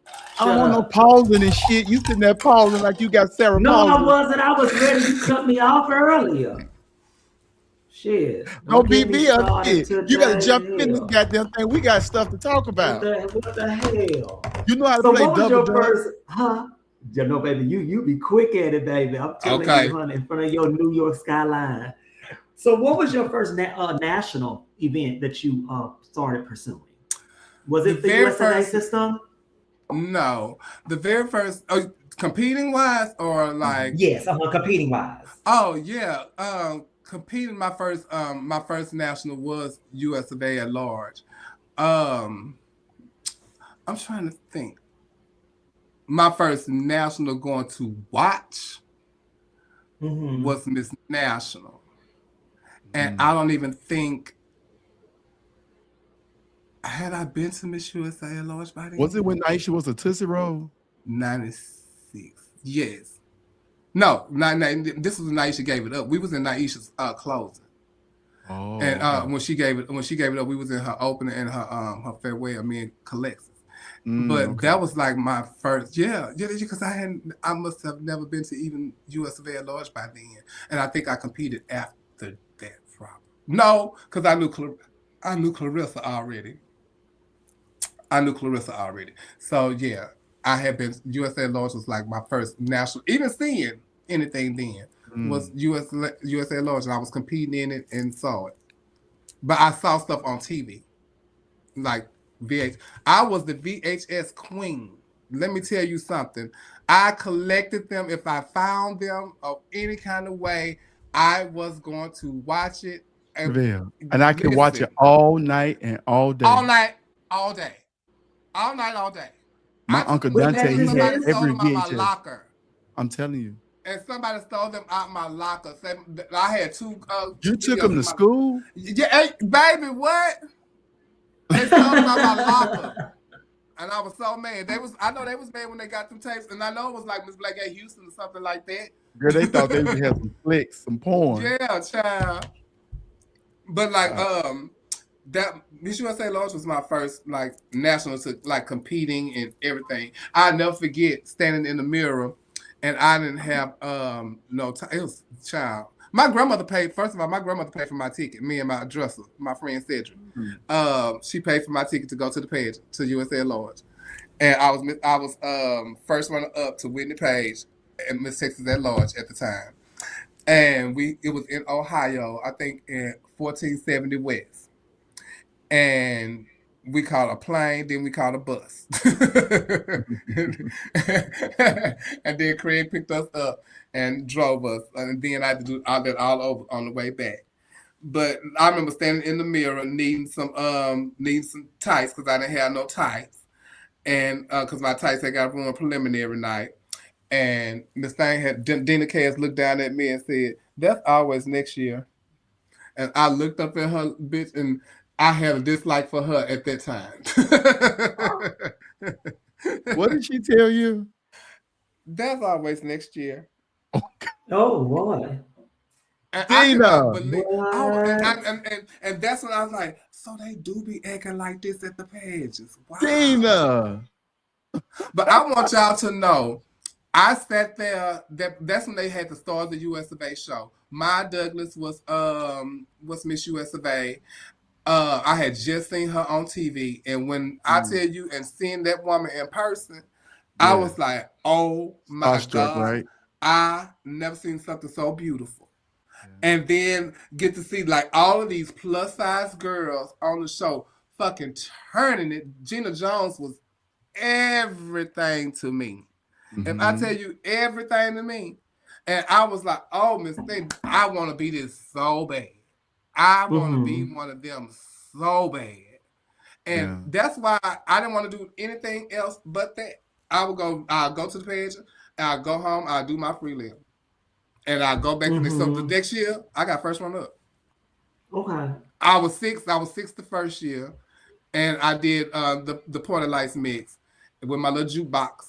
And all that, and tried to snip that up there and all that kind of stuff. Then went back the next year. Mind you, the next year I put together a whole Romeo and Juliet talent for Final Night. I was doing When Doves Cry, had dancers, they had all the costumes and everything. Naisha sent me her castle from what you call it. She sent me the castle.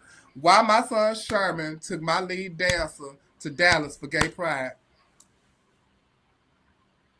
During the time of the pageant? Sherman. Sherman, you need your ass kicked. Wow.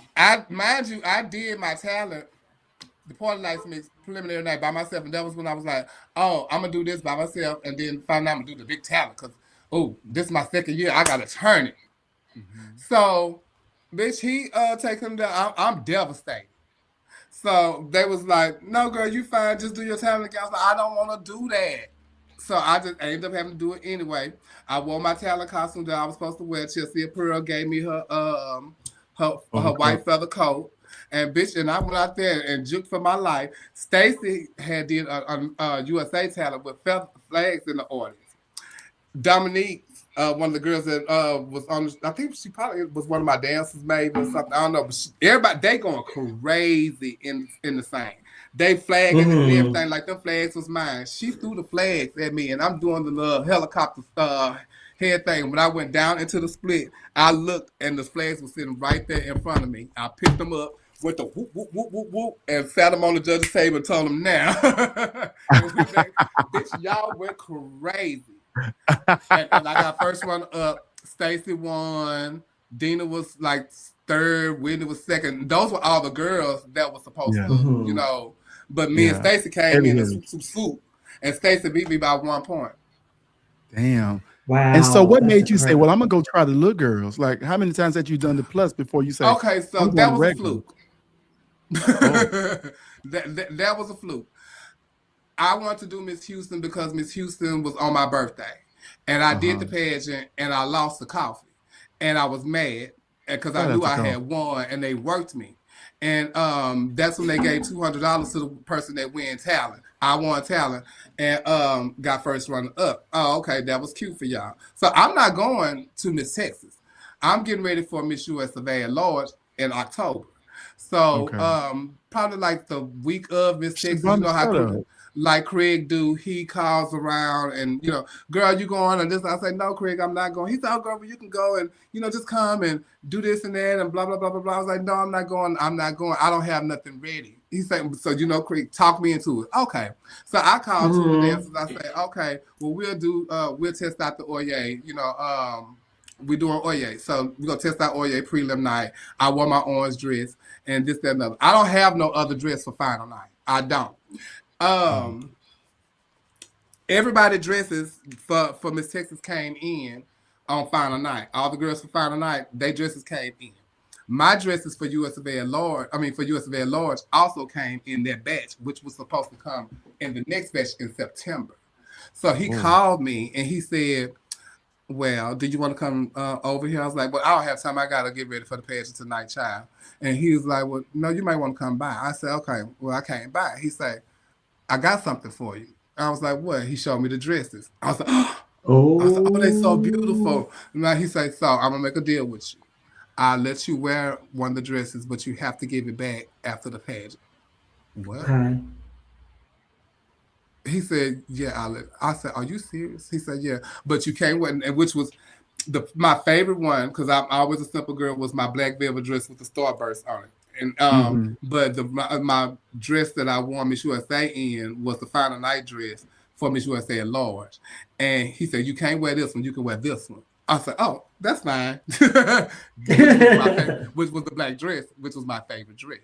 Didn't nobody know I had a new dress. I went and called all the dancers there. I was already rehearsing. We told them, look, we finna do the pageant tonight. My mama worked at Michael's, bitch. She went and my mama took all the boat. Remember they used to sell the tuxedo look in the bag? She bought all of them, and they used to have the sombrero hats. And she brought me all of them.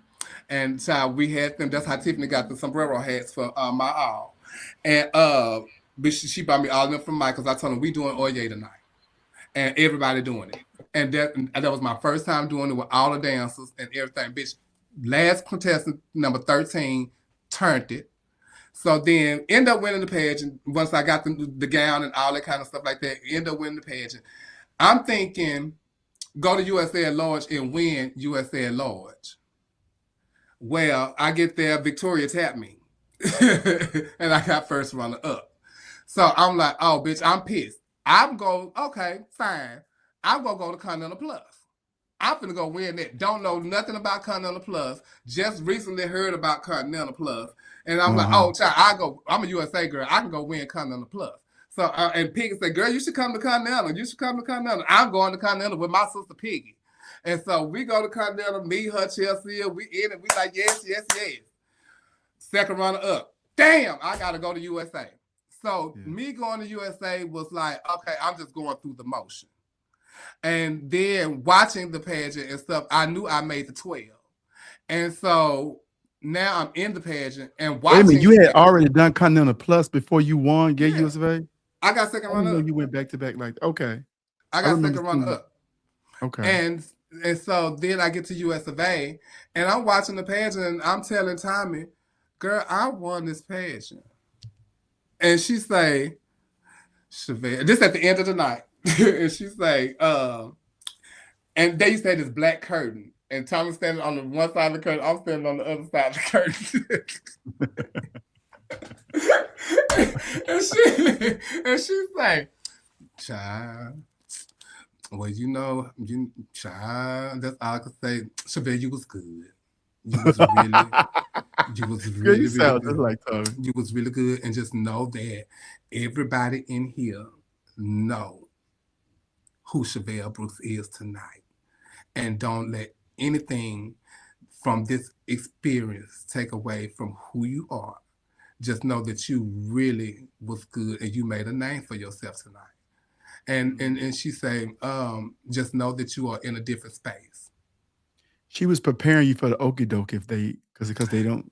She No told me woman lives in that, the crown of plus and girl. I'll never forget it. And then I went and I stood outside of the ballroom, and I'm standing on the side of the door. And it's a picture of me that they took, and I have on my dress, and it's a black and white dress that I will wear every time Naisha gave it to me, and I will wear it for crowning every time. And every time I wear it, I win. And I forgot it. And when Dale went and got the dress, because I left it in the dress in the hotel room, and we were standing at the grave. When Dale said, "No, you finna put this dress on," so I went and put the dress on, and I'm standing by the door. And I'm like this, and the picture's like this. So when we get on stage, they work me. They finna work me. They are really finna work me. Especially after such a speech. And what? Because I felt like I won when Victoria won. Okay. And I felt like they worked me then. I felt like they slayed me because I felt like I did whatever they wanted me to do. And then come to find out, Victoria had told me later before I came into interview, they was like, well, she really don't interview that good. So basically they were trying to count me out. Right. And but bitch, I went in the interview and I slayed the interview. Yeah. And when I left, Victoria said, I thought y'all said she didn't interview good.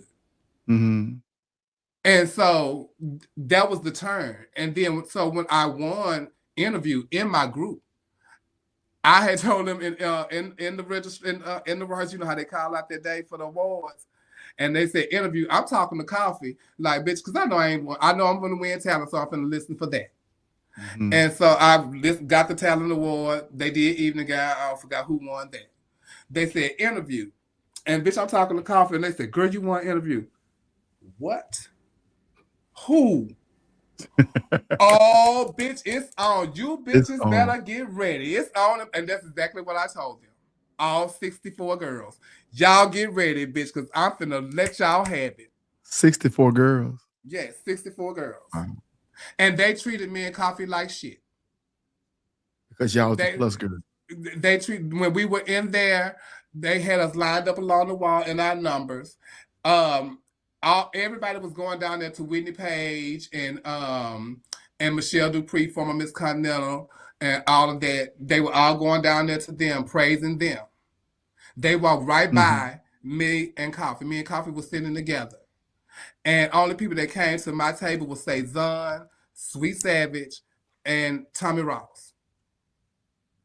Everybody else was going down there to praise on Whitney Page and all that kind of stuff. So they didn't see it. They wasn't seeing it for us at all. Even in the Miss US of A ad, and before the show's over, my book is over there. I can show you. They had this downstairs, but that's all right. In the ad, they had everybody in there from Texas congratulating them on going to the pageant, except for me and Coffee. I'm Miss Texas, and this is coming from the Stank, a club that I work at. Raphael, who's my daddy at the time. So that made me feel some type of way. Absolutely. So I was glad when they crowned me. And if you watch the video, when I bent over, I got my keys and everything right here in my titties, and you can see it when I bend over. Because, bitch, I was ready. She was ready to do what? Go. I was ready to punch off stage. I was ready to go. Because you didn't think they was going to call your name. Mm-mm. Million years. And what was that feeling when they did call your name? In a million years.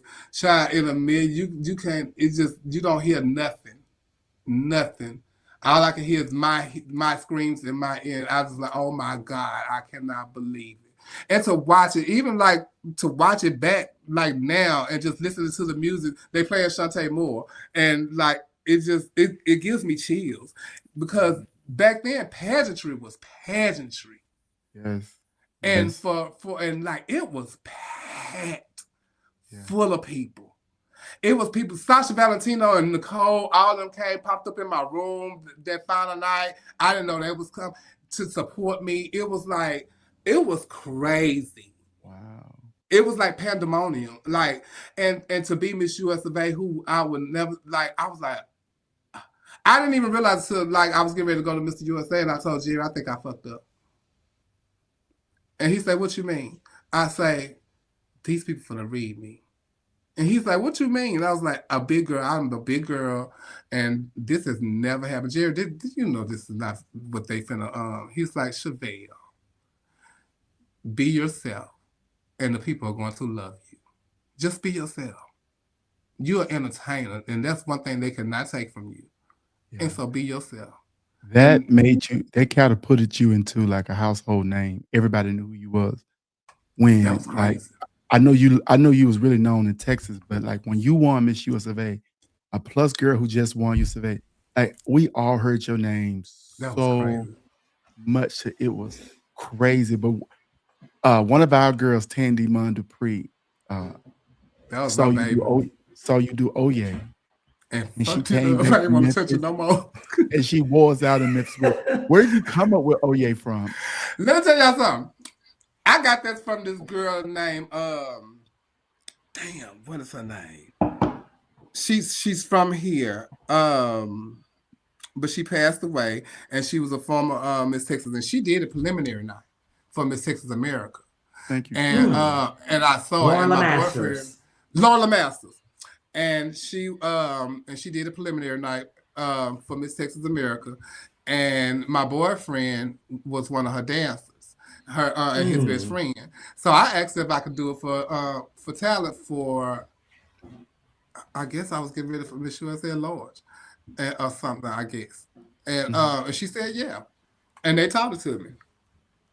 Wow. Do you In my feel like living you room. was punished for winning Miss Small USA and you could Yes, never win Miss USA at large? And why did you most think definitely. that? Punished. I was punished by the at large girls Oh, because I went back and they wouldn't crown me, and I know I won the year Catherine won.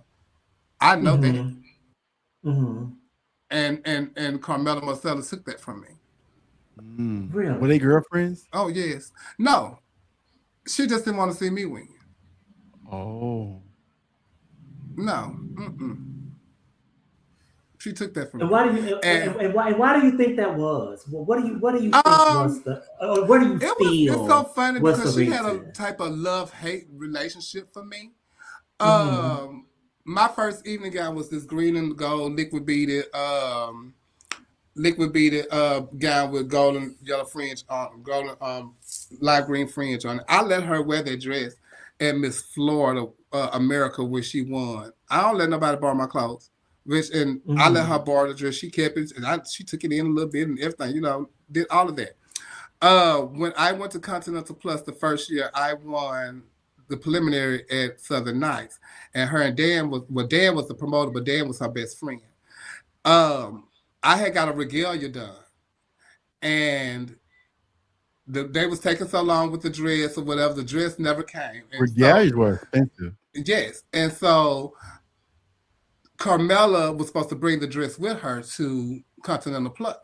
We sitting how they Mm-hmm. huddle us on final night. She gets there and she say in front of everybody, "Your gown didn't come, so I don't know what you're gonna do." Come to find out, years later, she they told me how she got it, but she ended up getting the dress from Regalia. I've never seen it, but she ended up getting the dress from Regalia. Wow. And so she did like little ugly things, and she was judging that year at the year that she gave, and so that was some time when I was smoking, and my interview was over, and I leave the interview room, and I come back before they, while I think somebody even left to use the restroom, but I went back and asked Lisa Daisy for a cigarette, and that was another thing. She had them in a roar about me asking for a cigarette. They was talking to me about politics. She asked me about politics. You're not supposed to ask about politics. I went to tell Craig and Denise Russell was in the room with him, and I said, "What? You're not supposed to talk about politics and religion?" And he said, "Yeah." And so I said, "Well," I told him why. So then they said that allegedly she said, "Well, if you're not gonna let me judge how I want to judge, I'll leave." Mm. And so she evidently they let her do what she wanted to do. She was there to final night. Even my first year at Miss USA at large, when I did the talent, she wrote on my comment sheet. I did a copy of Tasha Long's Miss National Dress with the velvet with the things when she do like this. But mine was a very cheap version. It was just a regular velvet dress with some fake fur on the sleeve. Bitch, Carmela wrote in big letters and scratched it in like this. Fake fur.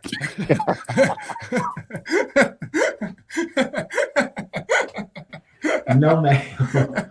No ma'am. And then for talent, she put in my box, don't have your fans on the side of the judge's table screaming and hollering. Because one of my promoters was sitting at the table on the side. Yeah, shoot. But when I came to do the prelim, you threw a dinner for me at your house. Good enough, fake fur. Fake fur. Fake fur, bitch. Let me have it. She didn't want me there. And I don't know what that was. And so that was it. And one time I wanted to go back, and I said, if I get 3 people to come to me and talk to me about their package for USA at large, I won't go. And it was 3 people showed up, and they showed up instantly, bitch. And I was like, oh, bitch, all right, well, all right. Okay. So, okay.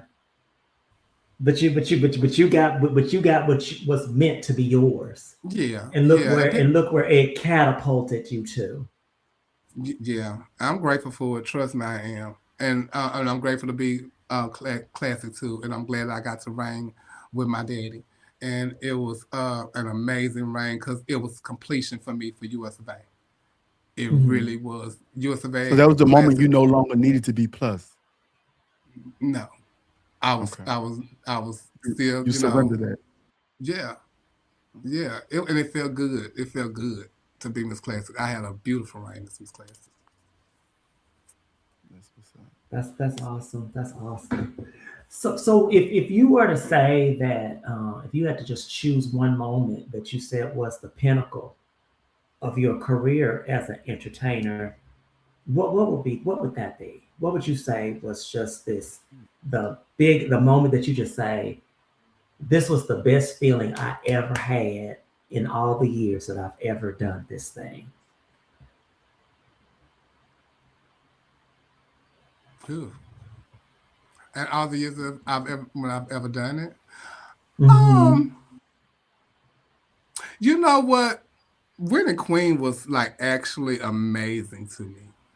Okay. It was amazing to me because I got to win Queen as the girl who I always saw. And who was that girl?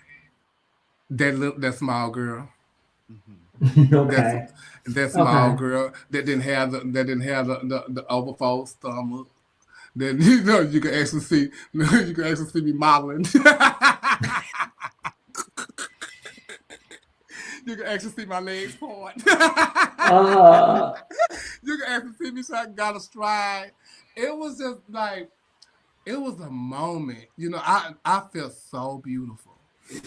I felt beautiful. And then turning around and doing to me my best showing today to me. Okay. Was that Miss Gay America film. Okay. Now that's where I felt because I did a lot of, I got ready for that pageant, kind of on my own. And it was hard. It was really hard. Doing that and not getting advice from people and who I usually would trust, and could confide in and stuff like that. So it was really hard. And when I go back and watch that video, I was like, oh, wow. And now I felt amazing. Even though I didn't win, how I looked in gown, that's how I always wanted to look. I thought I looked so beautiful. So do you think that was in that gold, huh? I was going to ask you. So was that the woman that you always wanted to see, even that's when who you I were always saw at your hardest, even when you were at your heaviest? Was that who you always wanted to see in the mirror, and so you finally felt that you got to present her to the world? Yes, That's why I feel like, bitch, if I do another pageant, it's all right. I saw the girl. I saw her. Mm-hmm. She might Would you didn't ever live at the end of consider the coming night, back to but America? I might. I don't know, because I had a good Mm-hmm. time there, you know. Mhm. But like I said, you know, I seen the girl, and And plus, you And you know, love what you. I won things that I've always wanted to win. You Mm-hmm. know, anything after that is, you know, gonna have to have some type of special meaning or something to me, or something like that. I don't know, you know, because I don't Yeah. win things that I just like frivolously do. Right. and Mm-hmm. and I so I understand like that. to, you know, like when I told Ray Sean I was gonna do his pageant, I meant it. And so I didn't really do nothing until to then, you know. I had to be ready for Queen. So Yeah. I had to go do Universal Show Queen, because that's something that I've always wanted to do. That's Right. since I was Miss Continental Plus. You know, that's always something that I wanted to do. so So I had to Chevelle, complete that first. even with Mm-hmm. even with completing that, what was the defining moment of you getting to the girl that you finally saw? Like, at what point do you say, I got to do something different for my life because I need to live and I need to get healthier? What was that moment like for you, and what were the actions that you took? That was when I had injured my ankle, and the doctor told me it wasn't going to heal unless I lose weight. So that's why I started riding my bicycle. Okay. And the going live, I used to go live on my bicycle on my journey and stuff like that. And I was very serious about it. And I'll change the way I ate and all that kind of stuff like that. It started getting fun for me, you know, because I saw it. But, you know, during that time, that was after Pulse. And Mm-hmm. not know, and I started the journey with Aja. So Aja was my roommate at the time. You were living in And Orlando, right? yes. And so we would go work out together. And when she started losing weight, we would eat healthy. I had a partner, you know. Then Aja left and moved to Jacksonville. I still was had to do this on my own, you know, and not knowing at the time what it was. I was making rational decisions all the time. I had a breast reduction. I came home, and I saw a girlfriend of mine. She had went and had her titties done and stuff like that. I asked her what she got it done. And I've been wanting breast reduction because I got so sick. And mind you, I'm losing weight at this time. So like the titties was outrageous. They So was did they always, start giving you back problems and stuff? yes, my shoulders was hurting and all that kind of stuff like that. So I had a breast reduction and I came home. And before I left, uh, I had a, let me say this, because what a lot of people don't know, I had my titties done twice, illegal silicone. And so he had to scrape out some of the silicone. Had he scraped out all of it, he would have taken all of my breasts. So he left Mm. some in.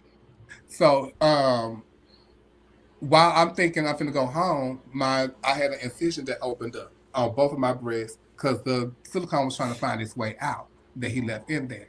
Didn't know what it was. A girlfriend of mine in New York told me what it was. I ended up getting some cream. I cannot think of what it is, but it got my teeth back together. I had to stay home for a month with my mom. And in that time, I wanted to come home. And I told my mama before I left, I'm coming home. I'm finna go home and pack my stuff, and I'm coming home. And she said, "Oh, you can come here." I said, "I don't want to come here. I'm gonna find me somewhere to stay. I'll be back in November for Thanksgiving, but I'm gonna find me somewhere to stay, and I'm coming home." Yeah. I went back to Orlando and packed my shit, and I came home December 1st, 2018. And I knew then when I got home, a couple of months after being home, I started living my life again, seeing my friends, seeing my family, being around my kids. I was missing home, and I was depressed, Mm-hmm. and I couldn't get back into the swing of the exercise and all of that kind of stuff like that. And then I started. Then the pandemic hit. Then I gained weight, and now I'm trying to shake the weight out, and it's still not coming off. And so I said I would never get the surgery, but then I was like, no, no, I need to do it. And so that's what And what made me was your do it. reasoning for not ever wanting the surgery? Cause I felt like I could do it on my own, Mhm. and I, Mm-hmm. you know, and it didn't coincide with my schedule and stuff like that. Mm-hmm. You know, I came home and went went to Chevelle Brooks, you know, and eating and being happy and all that kind of stuff like that. And I just couldn't shake it. I bought a bicycle. I just gave it to my best friend not too long ago. I ain't rode it but twice. So I couldn't shake it. And now it was one of the best decisions I've ever made, I think. I don't regret it, not one bit. You actually changed right in front of our face. Like you went from like heavy Chevy all the way down right in our face. Like right on our point of view. Right on our point of view. It was so like, whoa. Like sometimes when I see old pictures of you, I forget that you was ever that size. I really do, because a lot of people say that. What I'm so used to now. You know what I'm saying? A lot of people say, and I didn't even realize you was that big. I don't remember the heaviest I was. The heaviest I know I've been was 386 pounds, 386. Oh, wow. And when I went to have the surgery, I was 306. And the smallest I've gotten was 189. Okay. Wow. How do you feel? I feel great. I still struggle because I still think I'm big. Like I told y'all the other day, I like the size I am, but I have to realize that the what's making my weight is my stomach. Everything goes to my stomach. I don't get no ass or none of that shape, just as busted. But I don't get no ass, titties flappy, all that kind of stuff. But bitch, I love me. Yeah. Yeah. You know, and I make it work for me. But I got to do something about this stomach though. You ever think about a tummy tuck or something? Yes, that's where we're going. That's the next thing. So if I get that off, I'll be happy. I remember you telling me that on the plane you was never able to let your tray down. Bitch. What are some of the other things that you're able to do now? Oh, bitch, bend over and tie your shoes regular. Bitch, sit here with my legs crossed. Bitch, when I first crossed my fucking legs, you could not. Bitch, what? What? So, and another thing, like I had to control how I danced too. Mm-hmm. Because as a big girl, I was used to throwing myself a lot. Yeah. You know, to make things happen. I didn't have to do that. I don't have to do that.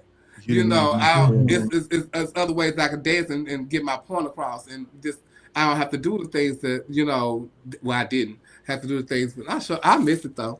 I miss dancing. I really do a lot, like I used to. But it is what it is. Yeah. But I mean, that's a part of your legacy, because nobody will ever forget that you were the boom boom, baby, and that you used to shake the room, honey. And it's funny, y'all. People say you do this, you didn't. And I was going through like this. I'm not looking at other girls, and I'm not checking for the other girls no more like that. I like to enjoy the show, and all that kind of stuff whenever I'm able to see it. But I never saw the influences and stuff like that. I never got because I'm thinking, bitch, I'm just like the other girls. So I never like bitch, you bad. Bitch, you. I'm like, thank you. I'm girl. That's why I'm like, bitch, people don't see it for me like that, child. Oh, girl, but to be a big girl dancing the way you were, that was. I watched a video and I gagged myself. I would literally one night I was in here. I went down a rabbit hole one time. It was about 2 years ago, and I was like, bitch, now I'm living for myself. This is crazy. I couldn't believe it, and so I got it. I was like, oh, I get it. And I was talking to one of my friends or sisters or somebody, I say, child, I get it now. I get it. And even certain stuff that I will wear, they think that China was running here wearing the gloves because she wanted to wear the red gloves. Bitch, I was wearing gloves because I didn't want to get my nails done. So I didn't, and I know I couldn't perform without no nails. So I would get gloves to go with all my costumes. And China asked me, teacher, why you get your gloves like that? And I told her. So she started wearing the gloves. And it's different stuff like that. The little halter, the doo-wop dresses. Everybody wanted to start wearing them. And I didn't think it was a trend because Bitch Tersa was making them for herself on the show. Girl, make me one of them. I want my titties to shake and stuff too. So that took the girls out of fringe and started wearing the little doo-wop dress. I'm not thinking that, bitch, Chevelle, these girls are copying what you're doing. Oh, bitch, because Child. Chevelle, are you No. still in the process of weight loss, or are you good with where you are? If I get the stomach off, I won't be.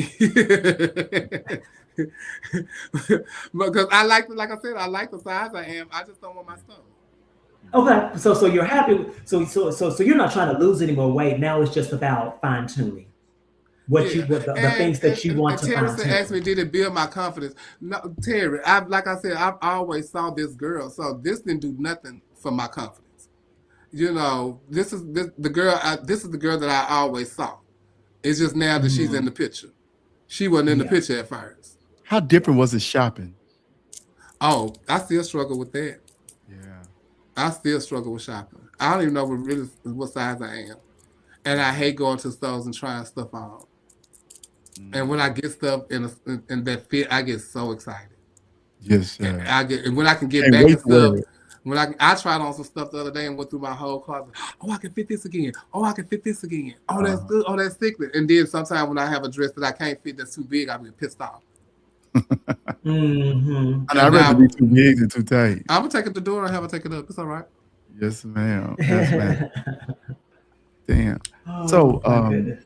so you moved to Orlando. What made you move from Houston? Because you have always been a staple in Houston. So why would you get up and leave? Child. Okay. I remember I stayed in Tampa for a year. I moved to Tampa June 19th, 2005. I moved back June 19th, 2006. The night Okay. Piggy won Miss Duval. And it was Okay. Mm. after that because I wanted to make sure before I left Tampa, Desiree was set and we went to go win Miss Continental Plus. Okay. She won Continental Plus. When she got home, me and her sister both told her, we out, deuces. She was so mad. So I met Nima towards the end of that year. Nima owned a club in Daytona, and I used to go work down there. And Nima tried to Mhm. get me to stay in and come work at his club.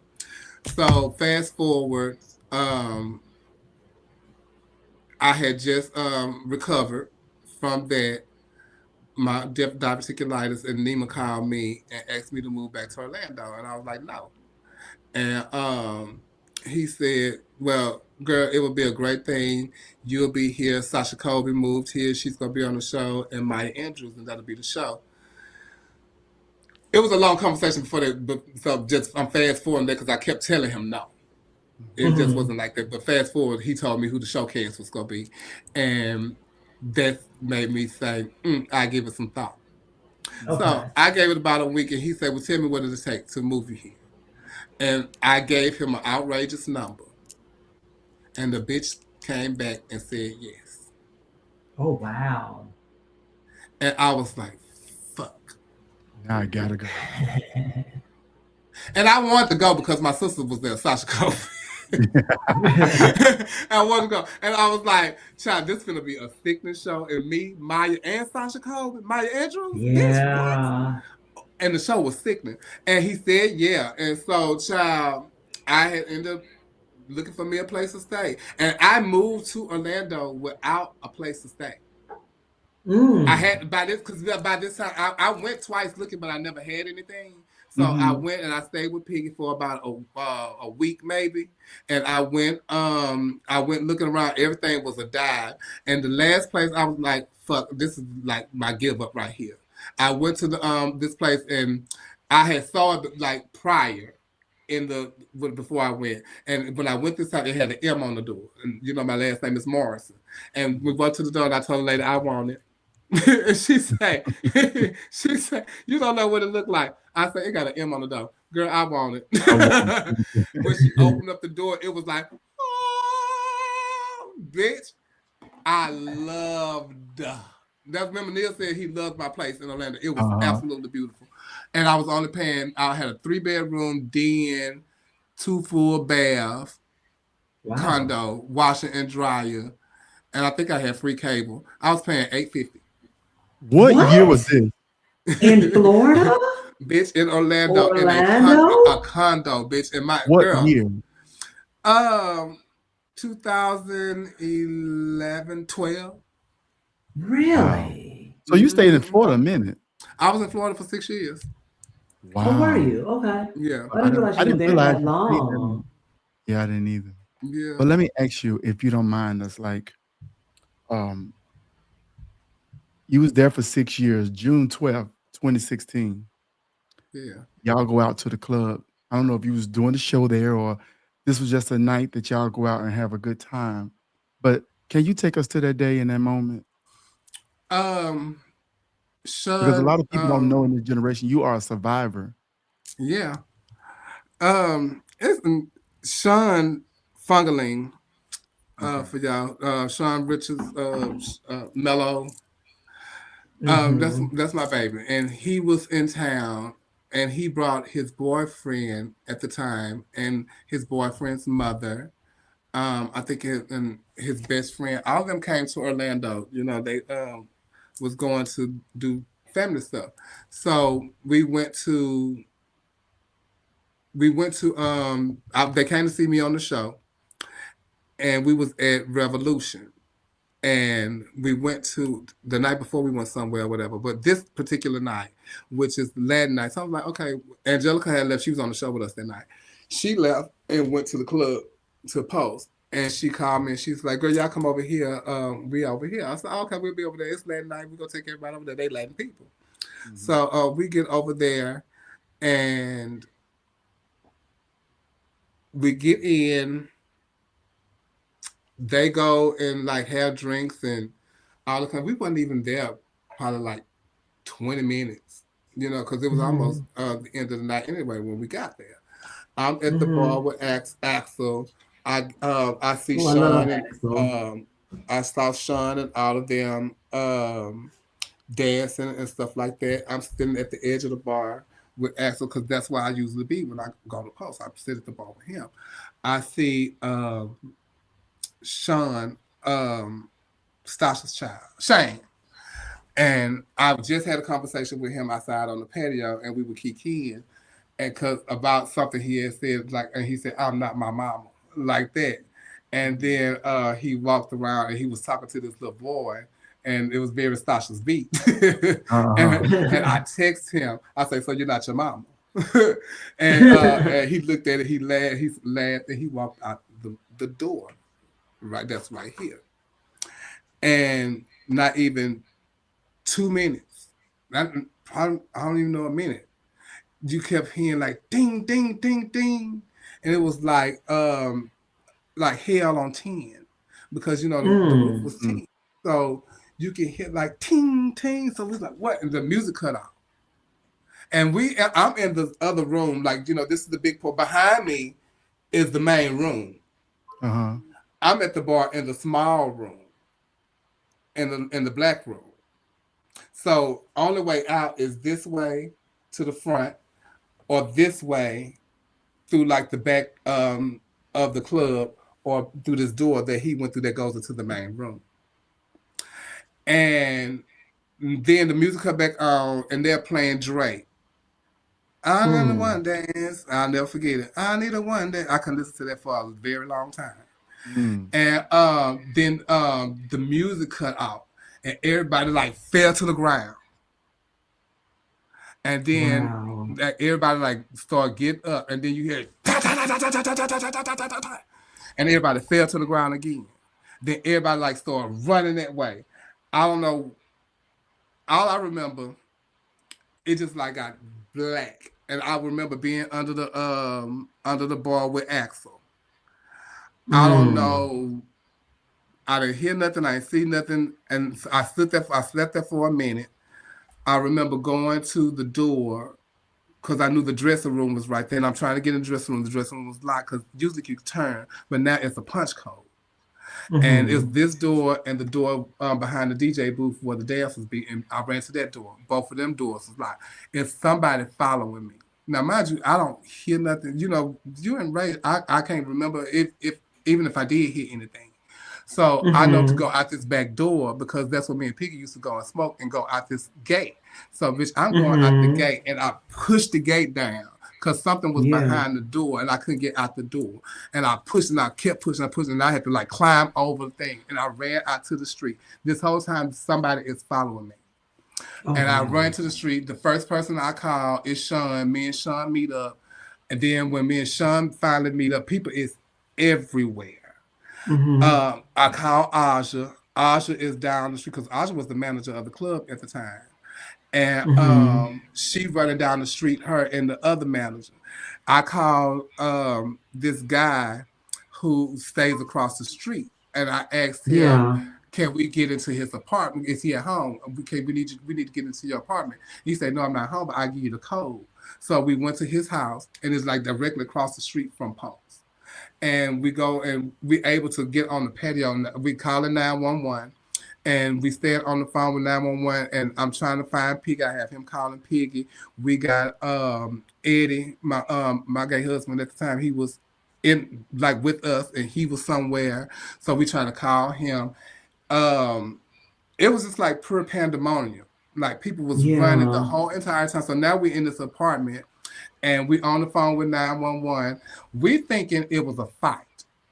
Because Mm. they literally had a fight the Friday night. Because we did go. It was Friday night, Piggy's night, the night before, and they had a fight. So we thinking it was a fight. We don't know what is going on. I'm telling the 911 people, we don't know. We just heard gunshots. We don't know if it's a fight or whatever is going on. They had me on the phone with them. I'm sitting on the patio, and I tell them that I'm texting my friend, and she's still in the club. And they was like, "Well, tell her to turn her phone off, turn her phone, the volume off, and bring us down and everything." So we texting Ed and them and telling them, "Don't turn the phone on." And we're talking to Piggy and them through text message. I call Piggy mama, and I tell her what's going on. And of course, she went into her thing, and then so we sit here watching everything how it play out. Them shooting him, Piggy getting out the climbing out the air conditioned vent, running across the field. And mind you, I was live too, because we didn't know what was going on, and a lot of people wouldn't even know if I didn't had went live. They would have seen it Mm.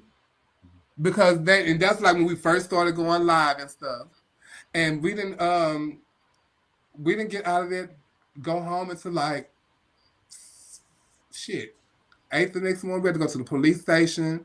It was crazy. And so it's like a gloom over the whole entire city. Like, and we Yeah. sitting there with Ed and them being in the bathroom, that man coming in there killing people, telling people he don't it's not the black people he want. He don't have no problem with I don't have no problem with y'all.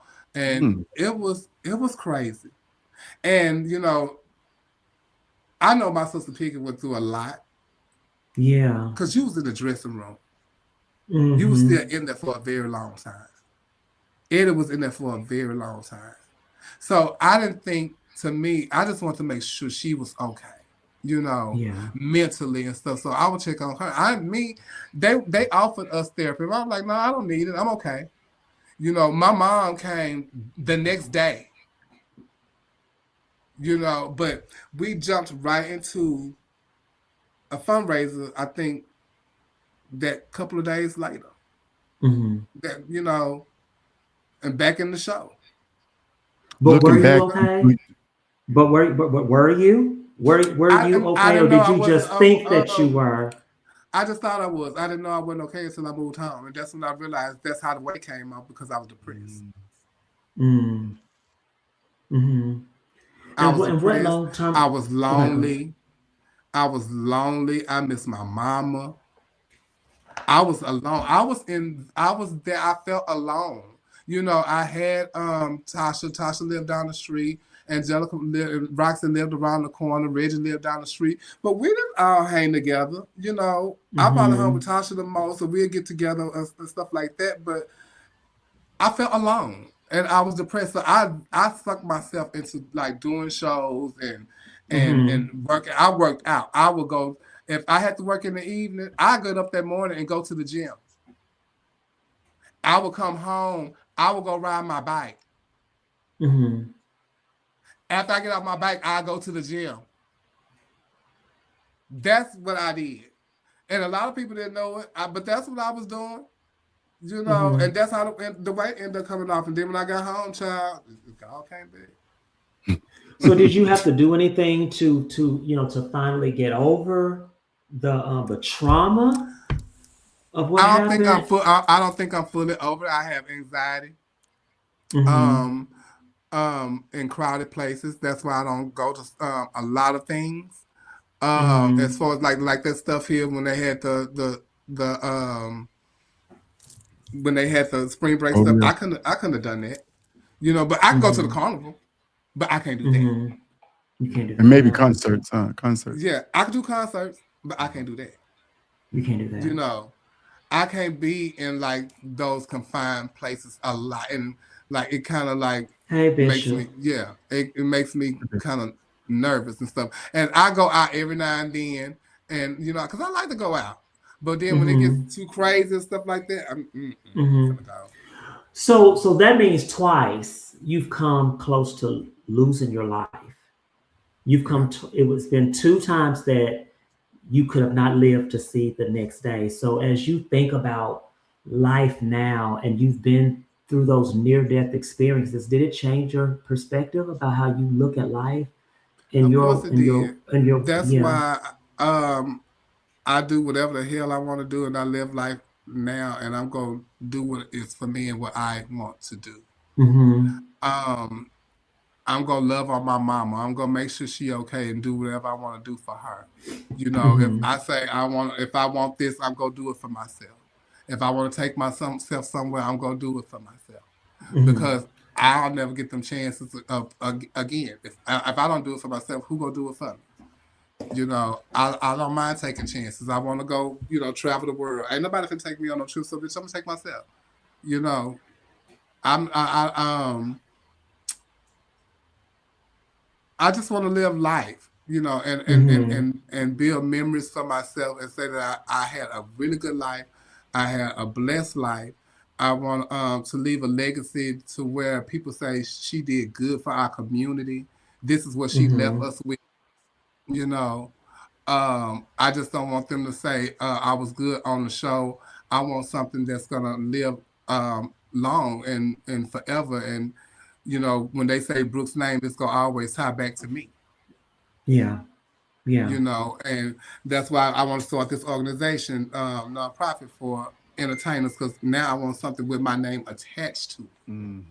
You know, because I know what I've been through as an entertainer. I know how my community helped me, and I know the struggles I've had, like getting ready to come back into society after being gone for so long. You know, and how I paid my bills was because of my community.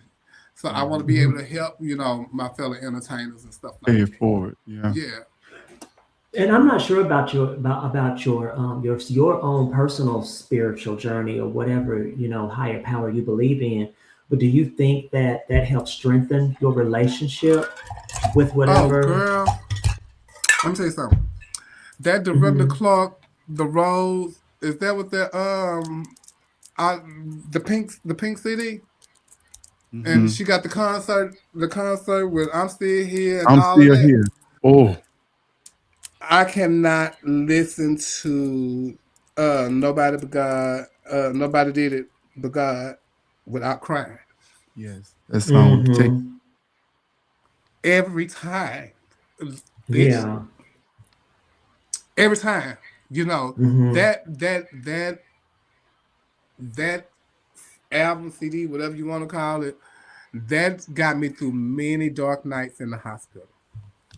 Many dark nights. You shout out know, to Miranda Cole, baby. it got That me song through will take you many down. dark nights. Yes, it will. Yeah. Yes, will. Yeah. Yeah. And it puts you in perspective and say, well, child, you really taking care of yourself. Oh, Are you listening to your body? right? You know, and that's young. And child was young. You know, when that happened, I was in my 40s, and the woman told me, "You too young to be going through this." I wasn't eating right, and all that kind of stuff like that. And I know what did it. What you feel like that? It was them damn black eyed peas I made myself, and I fucked them up because I ain't never made black eyed peas. And bitch, they was so good. I kept eating them bitches. And I tell you, and they told my intestines. I say, do you eat black eyed peas to this day? I can't, and I miss them, but I bet you I won't. You bet you won't eat it. Bitch, I know that's it. Bitch, I took them black eyed peas to San Antonio and everything. Bitch, them black eyed peas was good. I said, bitch, you made the hell out. And I kept asking some people to make me some black eyed peas. And I didn't know how to make them. And I made them myself. And bitch, and they was, I said, oh, you turned it, bitch. And fucked myself up, bitch. How you doing? Oh my goodness. Listen, oh my goodness. Oh, good. One story I do want you to tell is because a lot of people know you by your gay mom as well, Alexis Davenport.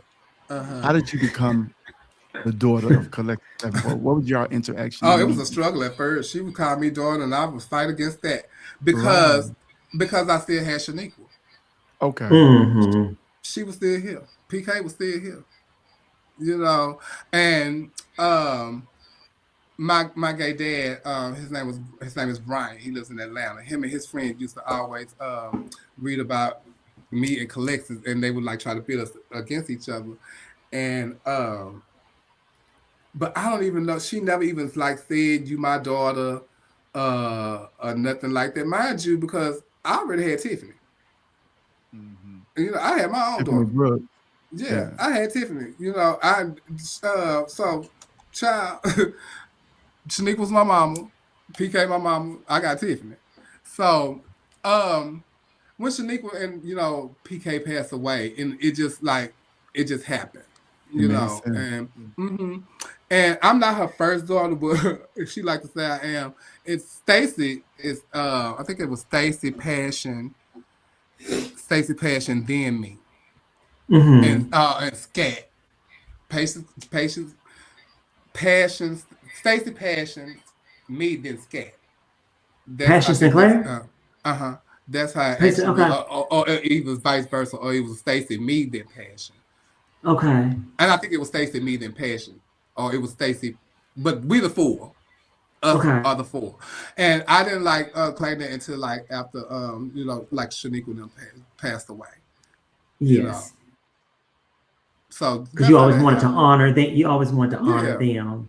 And now you're part of, you have your own legacy, but then you're part of a dynasty. Because honey, because even for the ones that don't even have the name, our family is extensive. The capabilities of our family is just so. If people really knew, it's amazing, and it's nerve-wracking at times.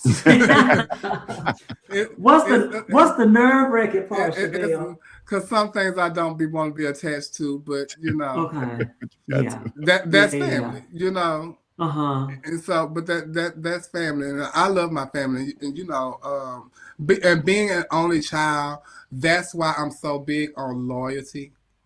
Mm-hmm. And if I say you my sister, I really truly mean that you're my sister. Sometimes we can use that word so frivolously, but if I love you and you're one of my friends, and everybody know I like to talk on the phone, and I'm very FaceTime because I used to love the Jetsons. But if I can sit on the phone and talk to my girlfriends all day, and I talk to more of my girlfriends out of town than I don't have no girlfriends in town, really. So when I say you my sister, you my brother, I mean that. When my kids, you're my child. You mean that, I mean that. Because I'm an only child. And like my mama, only thing that she wanted for her 65th birthday was a 70th party with her grandkids. Mm-hmm. And she wanted her grandkids to be there. That's all she wanted. And I'm very that. I like to spend time with my children. Terry, I want to know why you never added Davenport to your name. Because I'm a Brooks. Yeah. And I you missed the part earlier, Terry. She took her husband's last name. Yeah, I'm a Brooks. I never was a Davenport. That's one thing I'm not is a follower. Aries are natural leaders anyway. I want to stand alone in my own juice. I want to, my name. I knew Because I was raised in that time when, I came out in that time when everybody had their own shit. So I felt like anybody that came after them, they want to be attached to them. So anybody that come after me, you should want to be attached to me. I'm not finna attach nothing to me, and we growing up in the same judge. And then even too, Tiffany was the first person here in Houston to take on somebody's name. So I'm really like the first family in Houston. Because Chanel didn't want no kids, Cookie didn't want no kids, Tommy Show didn't want no kids. None of them didn't want no kids. Naisha came here and bought that family stuff here. And me and Naisha was working on the show, and she asked me who Tiffany was. And I said, this is my best friend. And she saw how me and Tiffany was everywhere with me. I'm the one doing shows and all that kind of stuff like that. You know how it was like the girl tag along, she was fishing. She said, girl, that's your daughter. I said, daughter, what the hell is that? So after that, Tiffany started doing shows. She became Tiffany Brooks. Tevin came along, but Tevin already had a name for himself. He never changed his name. And and I don't encourage that. A lot of my kids that do shows, Shavonna is the only one that has her name legally changed to Brooks, like me. Yeah. But I love my kids, even though they don't have my name. Do you know how many kids you have? Around 43. Whoa. They got kids. 40. Kids got it's kids. around 43 of them, I think. Oh wow. Okay. Yeah. Siobhan said, please get to the part where she's the favorite. I love all my kids. I love my babies. I love them. I love them. Hey, Roger. What the fuck did you meet Shavonna at? Because Shavonna from Chicago. Shavonna's a bully. When I came to Chicago, I think it was 2004. Piggy was Miss Continental Plus. I came in, Taji told me, this your daughter Shavonna. But this your daughter Shavonna. Hey, how you doing? yeah, you my mama. yeah. In case you didn't know. Yeah, in case you didn't know. Ronnie Davis is one of my kids, and a lot of people don't know that Ronnie Davis is one of my kids. I didn't know I did not know that. Yeah. Shout out to Ronnie Davis. That's my baby. Oh. I love Ronnie Davis from that whole group. Ronnie, Michael, and Taiwan. They were some dancing motherfuckers for Shay Shay Louise. Yes, I loved them before I met them. Yeah. I loved them before I met them. And so I used to go to when I would go to Orlando, and I would stay with Piggy and Reggie, and Dwayne was going together at the time, and I fell in love with Dwayne, and that was my child. I couldn't believe he lived. And it's so funny because it's a lot of them I didn't ask to be their mama, but I was put together with them, like Zodiac Iman. I was put together with him. When Dale introduced, when Dale introduced him to me, Toby introduced me to him when he came to Tampa. But when I moved home, when Dale suggested that I should be his mom. Okay. And I already lived for him, and so that happened with him, even with Ronnie. And so it amazes me that they, even be like, yeah, you my mama, and child, I be gagging, child. And I love my baby's child. I do. Yes, child. And how did y'all become it was three of y'all that was always together, and we always put y'all together. Y'all became like DC3 or Charlie's Angels. You, Piggy, and Desiree. Girl. How did y'all become so close? My girls. I met Desiree, in 96. In 96, 30 years ago, I met Desiree at Miss USA Lord. She was with Diana Pepsi. And she was sewing then and all that kind of stuff, sewing and helping and backup dancing then. And I hadn't seen her in a long time, like years. And we competed. The next time I seen her was when I competed at when I won Continental Plus. And we've been inseparable ever since. Angelica, I met in 96.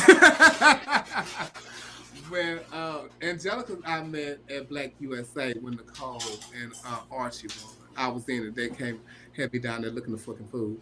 And shut up, Shavonna. Mind your own damn business. I met Angelica then, but then we became friends after I did Black America, and we became really close friends then. I don't know how her and Desiree met, but it was just like nothing. We was like Right, this, y'all. inseparable from It just went together. then. Angelica is the reason why I'm even Miss Continental Plus, because she introduced Continental Plus to me, and made me come. I won before them, so I felt like my mission was to push and help as much as I can to get them to the crown. And that was it felt like I was running all them years. So after she won, and after Desiree won, then when Coco won, I was like, oh child, okay.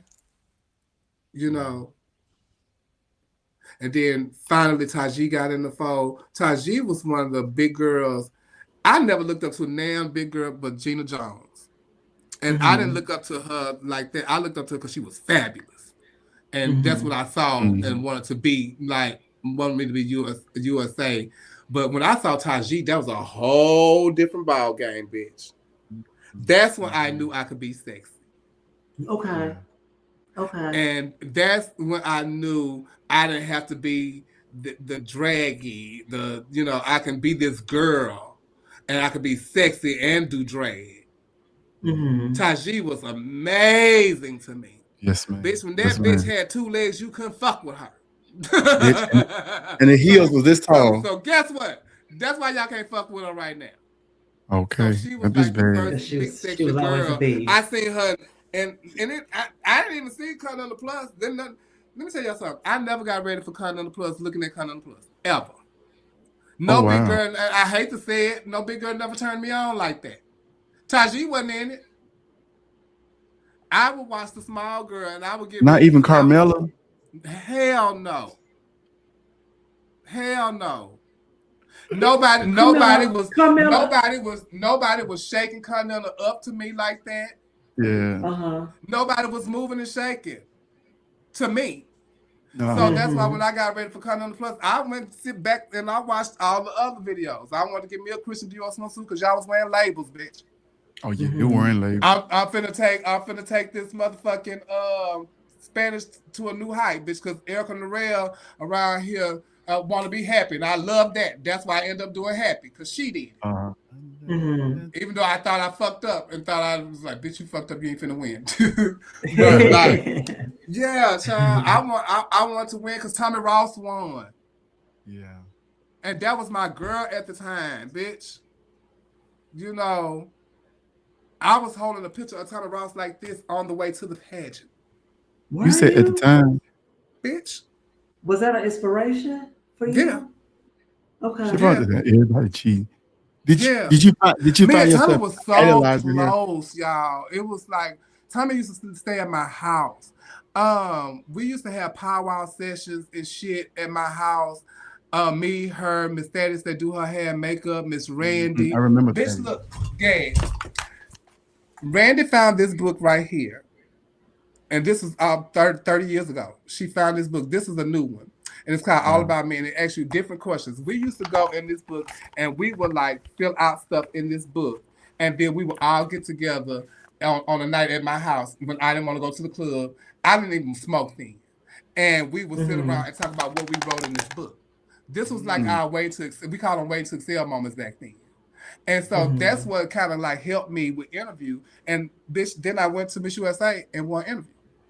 Because I was having these moments with these girls, you know, and sitting up and not trolloping in the club. So you talked about Tommy, you and Tommy having such a close relationship. What changed the trajectory of that relationship? I don't know. I don't. But so where are y'all at now? Are y'all really, like, y'all cordial or y'all just, it's high and by? I think we're cordial. When we see each other, we speak. You know, if we're in a scenario, we, you know. Do you miss that relationship? Oh, I used to a lot. A I Do you want to know why? I did, Not but no more. I don't why. I would love for y'all to sit down and talk. Yeah, I would have to. You know what? When I turned 50, and after going through some things and hearing things about how people really feel about you and somebody that you adore, you held to a high esteem. You introduced your family, and it's just not just her. It's other people too. It's hurtful. People that you looked up to, people that has put a mark on your career, helped you become who you are. You've learned so many things from these people. You adore these people. You held these people at a high esteem. They did no wrong to you. Yeah. Yeah. So but it was hurtful. also, But then I had to realize. Then I had to realize too. You're not exempt. I just had a conversation with somebody last night about not being exempt about things in life, and we got into it so bad. But you're not exempt. You're not exempt. So those that relationship that you had it. It was fun. It was great. Enjoy that. But I can't dwell on not having this relationship with you, and I feel like after so long, what is it gonna do now? It'll never, So you don't want closure. You don't want closure from it. I got closure. Oh, you got closure. Okay. Okay. For myself. Okay, good. I ain't gonna say closure. I got clarity. Clarity. Gotcha. I got clarity. So it's not. I don't harbor no ill will or anything like that. If we together, we can definitely have a good time. Have a good time. Yeah, I'm not sitting up being shady. Now, if the shade comes, that's on their end, not mine. Now, there is some people that I just not finna break bread with at all. But she's not one of them people. I always have respect for her. Okay. I always have the utmost respect for her, regardless of how our relationship is or anything. I will always have the utmost respect for her. And not I learned necessarily a lot from that lady. I learned a lot from that lady. But I think it's also very important to understand, not necessarily talking about this situation, that sometimes when relationships are severed, but you're in a good place, they're not meant to come back together. No, it's not meant to have. It's not meant to have a conversation to bring. I think that with some people, when relationships are severed, but yet you are in a good place, you're not meant to come back together in that space anymore. That's a word. Because I say that because whatever lessons you learned from that person in that moment, it was meant for that moment. Let you do that to me again. Well, but whatever, whatever it is. I don't let a lot of people. I don't let a lot of people. Check more. But when do I stop writing these fucking checks? Yeah, because that's like having your leg. Because that's almost like having your leg amputated, but you're keeping the part of the leg they cut off around. It's meant to be gone for a reason. You don't try to bring it back. It stops that infection, and if you let people stay in your life too long, but with too much toxicity. That infection will ruin the rest of you. And if you can't tell me what I did to you to make you feel a certain type of way towards me, then okay. Then it's not valid. Yeah. Yeah. Wow. So and like I said, if I can't trust you to look out for me in spaces when I'm not there, I can't fuck with you either. Because I know I'm always going to have your back when you're not in them places and spaces. I'm always going to, have your back. Because I've always had, because that's the type of person I am. Oh, and trust me, if I said something and it's so funny because I'm close to a lot of people. I have a relationship with a lot of people. And I realized that some years back when I realized all entertainers don't know each other, because I think we all know each other. You know, just because I know everybody, bitch, everybody don't know everybody. And so it has happened a couple of times, and it happened one time with my sister Deja. And somebody told Deja something about me saying something about her and her fucking grandkids. And when I found out who it was, I chopped that bitch neck off. Oh my God. You're not finna jeopardize my relationship with my sister with some false ass fake bullshit. I don't know what the fuck that is, but I'm not the bitch to be played with. Don't fuck with me in my relationships. And I'm very an upfront person, and I'm like, if I'm gonna say how I feel, you know, and that's that. If and I let stuff simmer, I really do, but I talk to like my friends or like somebody, and I have to get it out with them first. So if they tell them I said it, it's okay. Because when I tell you I said it, yes, I said it, but I had to wait to get to this point before I blew up at you. I had to calm down. But I'm gonna tell you, and 9 times out of 10, bitch, if I said anything about you, trust me, we didn't talk about it, I'd have said it to you. I'd have said it to you. And I will hope that, you know, you being my friend, you done said something to me. And how you feel. I don't ever want none of my friends to harbor anything of how I made them feel. Let me know up front, so I won't do that no more. And don't just cut me off and let me know you cutting me off, bitch, without letting me know, bitch, you cutting me off. I think everything is communication. Like tell me if I did something to you, so we can, you know, we can possibly fix it. You know, we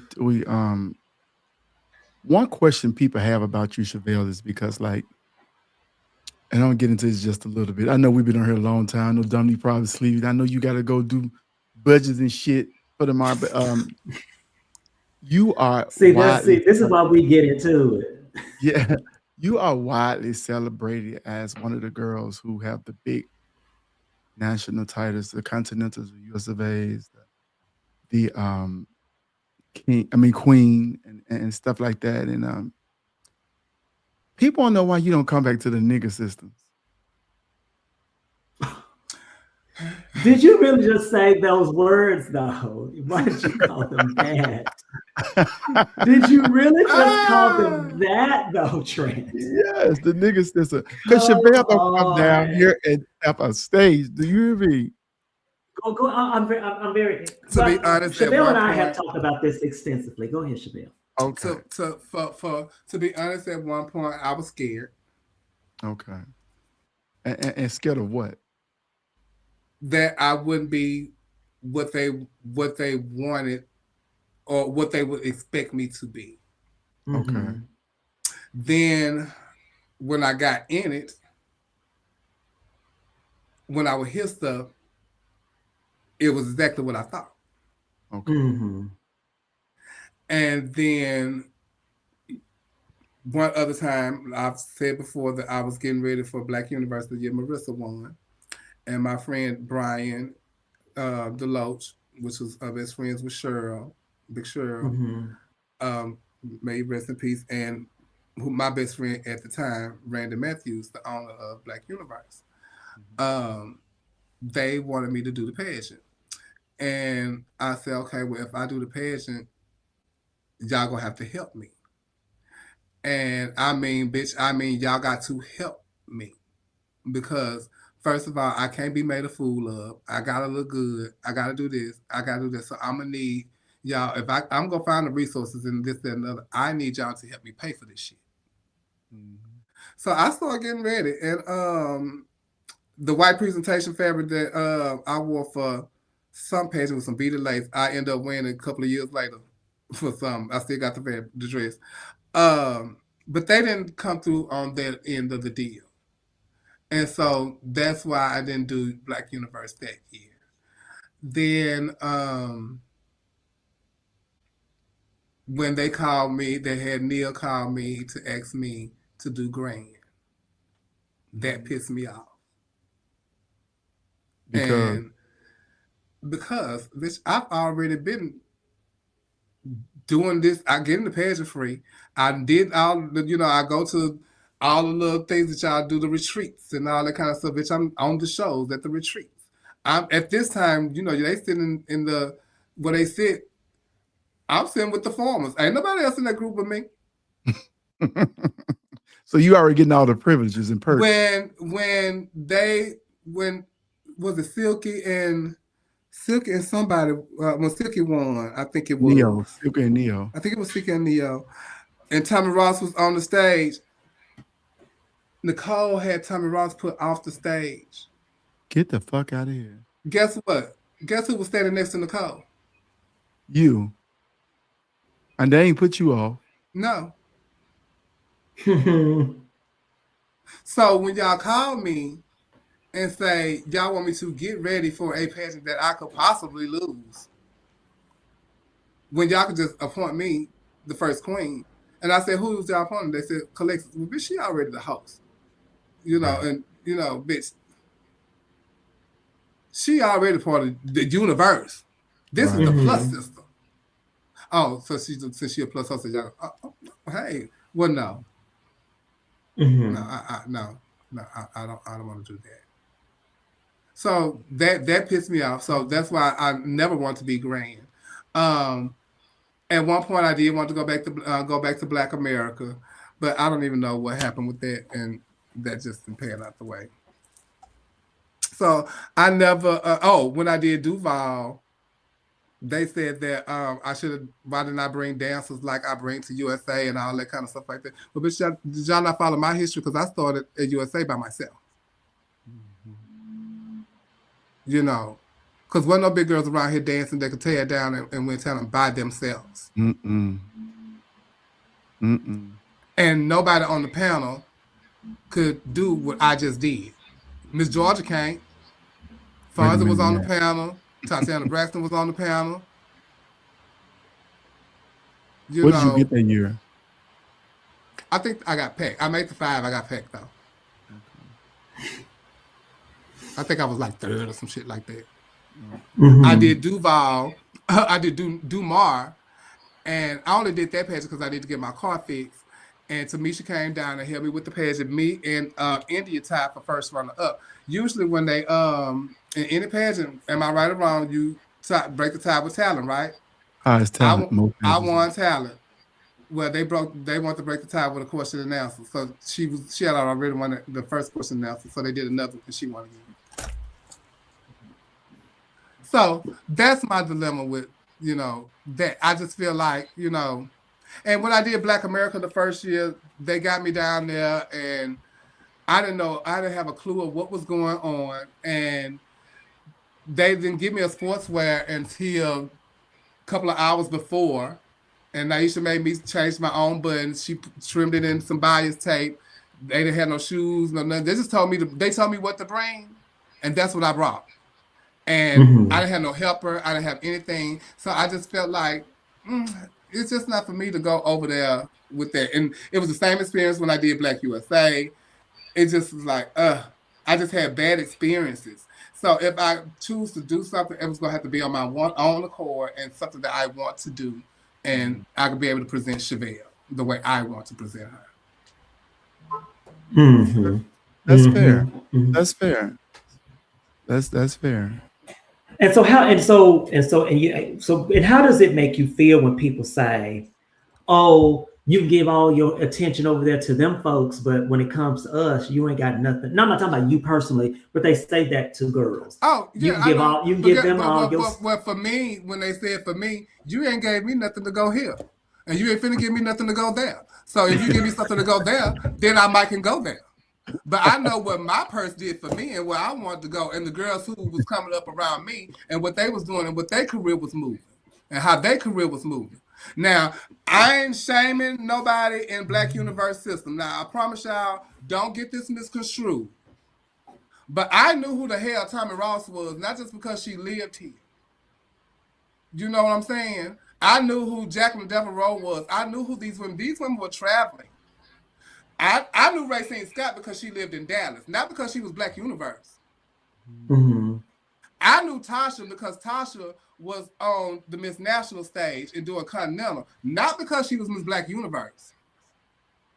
I knew Paris because I grew up watching Paris when I first went to New Orleans, and I seen her win Miss Black Louisiana and all of that to go to Black Universe.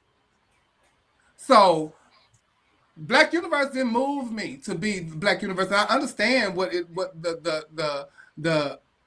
meant to our community. I get it.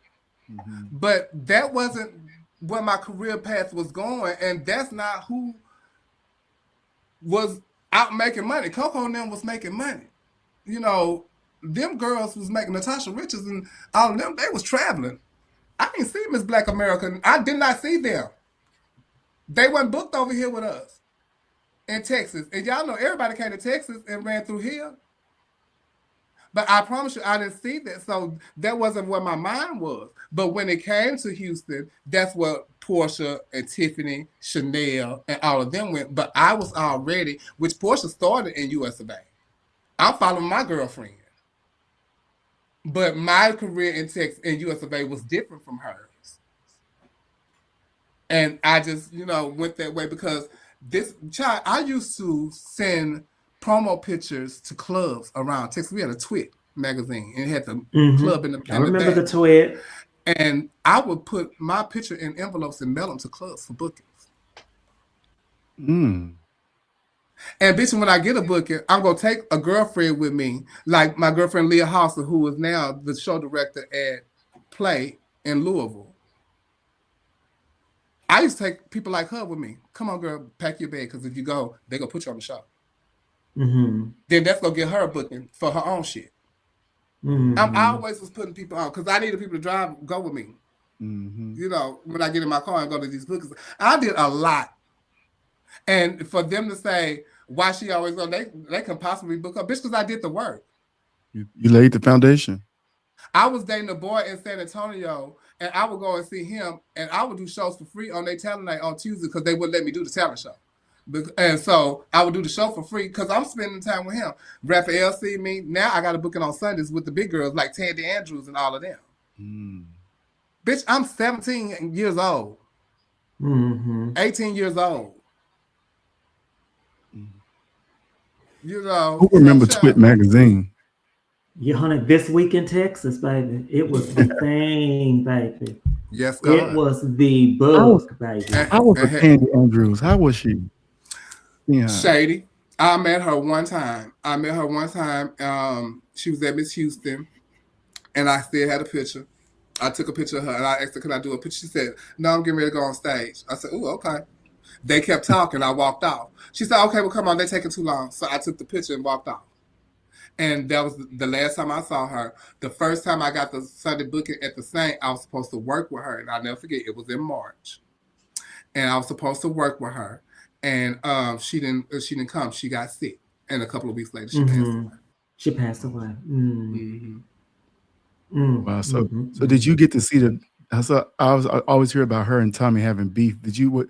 Were you there to witness that part at all? I was around when it happened. Me and Tommy weren't girlfriends like that, but I knew about it because everybody went to support Tommy. So I had a booking in Louisiana, and I was booked with Sweet Savage. Sweet Savage had the dress on. When I got home, I called Tommy and asked and described the dress and asked her what the dress looked like. And so, Sweet Savage had your dress on. Wait. Sweet Savage had on Thomas gown? Because Sweet Savage was Rodrigo's friend. So they everybody said that Tandy stopped the dress from coming. She stopped the dress from coming, but the dress was made. So I guess he loves Sweet Savage. So I guess he sold it to her or whatever, but she had the dress on. It was silver. It was a silver, very Tommy Ross, long sleeve turtleneck, silver. Bitch, before we even seen rhinestones, big chunky rhinestones, bitch, it was, bitch, it would have discoed on their ass at Miss National. Do you hear me? And this girl would did have the show discoed. And she was on the show. She was on the show. On the show. Oh, yeah. Oh my God. No. You never know. So was she at the pageant thinking that the dress was going to make its way there, or did she go to Yeah, Miss National she knowing went to that the Miss dress was not National. going? I don't know. I don't know if she knew that it wasn't coming then or whatever, but she ended up getting the dress from Michelle Mitchell, and that's when she wore that bronze heart shape, just because that's what Michelle had, so she had to wear that. Mhm. I think she wore it Mm, for Black America too when she won. She Probably wear a so. dress. Yeah, she keep her drag now. Mm. When Tommy was getting ready for Continental, I was with her during steps with that. I was with her when she went to. I'm the one persuaded her to buy her first pair of her evening gown shoes. I'll never forget. They was rhinestone shoes from Stuart Wiseman, I think. And we was in Nordstrom. They was like $500. She had a fit. she did what? She had a fit, but she bought them shoes though. And so when I got ready for Continental, by going with her and watching her do that, that meant when I wanted whatever I wanted to that's how I am in past. Now I know if I gotta spend it, I'm going do if people like help me, sponsor me, great. When I went, I knew I wanted the Christian Dior swimsuit. I went to work somewhere. I came home just like Tommy Ross did. Got in my car, went to the Galleria, and went to the Christian Dior store and bought me 2 scarves. And I bought that Christian Dior necklace that I still have to this day, and some Christian Dior earrings that I got, but I think one of them broke. But I went and paid the money for that because I wanted that. You Yeah. know, even though they say that Miss Thing had a Kmart swimsuit Paris and it was $39, she wants. I don't care. I wanted this Christian Dior swimsuit because I wanted to wear a label and I wanted it to be real. And that's the only Wow. thing I got from JD. The only thing. Oh, he put 2 scarves together and made that? And Yeah, I he a still got the talented bag and everything, motherfucker. child. He's so talented. Listen, Tommy was the first Wow. person I saw spend excessive amount of money or understanding that a lot of money was spent on pageants like that because when she won Miss Black America, she was living in Memphis. She took a busload of us to Alabama. We was Yeah. in Alabama that year. She would do Girl, stuff I, like that here when she did Miss National. She always have done that. yeah, our only job was to snap our finger outside of a stage. She had built some stairs on I Want Muscles, and we just snapping our fingers and got Bitch, paid I for it. I'm can't like, get. whoa. I bet you was a tell to get like dancers and everything from me. Bitch, y'all just don't know. Bitch, I would be doing. That's how I don't know nothing but to do but to work because I'm getting ready for pageants, so I got to work. I still got to pay my bills. And so when people say, "Girl, how much you spent on something?" I don't know, cause bitch, when I get it, I'm going to the thing and I'm finna spend it here. As long as I Yeah, got it to bring it home yeah, or whatever. yeah. I don't know how much I spent on stuff. I don't. Listen, my I best friend think said Mm, she this is the if she first ever added time up, she gonna quit. film was the first time I probably like calculated some stuff, and I still don't know like how much it was, but I was able to like say, okay, well, I'm going to spend this. I wrote it down. Like the talent is basically la la la la la. This is and when I'm like, oh, bitch, that's a lot of you need to get somewhere situated. money. That's a lot of Right. money. Yes. Oh my goodness. Legendary, legendary, iconic. You're all of that. What is it you want your legacy to be that lives on? I know you talked about getting your organization for the trans people, but beyond that, when they say Chevelle Brooks, what do you want to come to mind when they speak your name?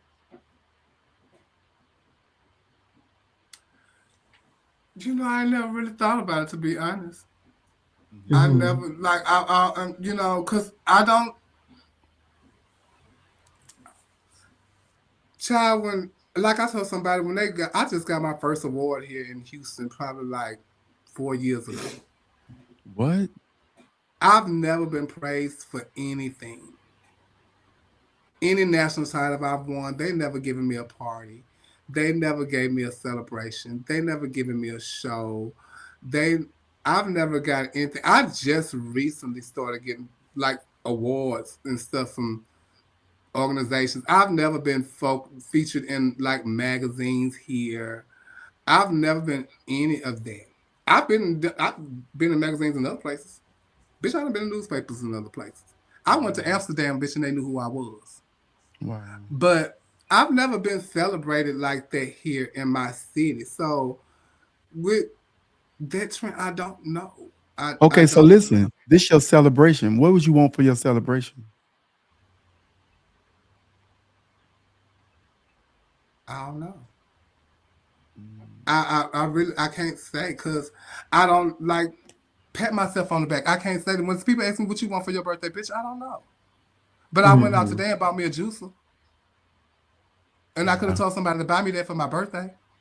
I want some Valentino earrings and Ain't a that it, la bracelet. la? I want a Valentino earrings and bracelet. I don't know how to say I want that. Can you buy me that? No, I go and buy it myself.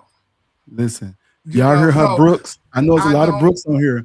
Get I together and don't buy that know. Valentino earring I and can't that tell people Valentino how to bracelet. celebrate me. I can't tell you how to celebrate me.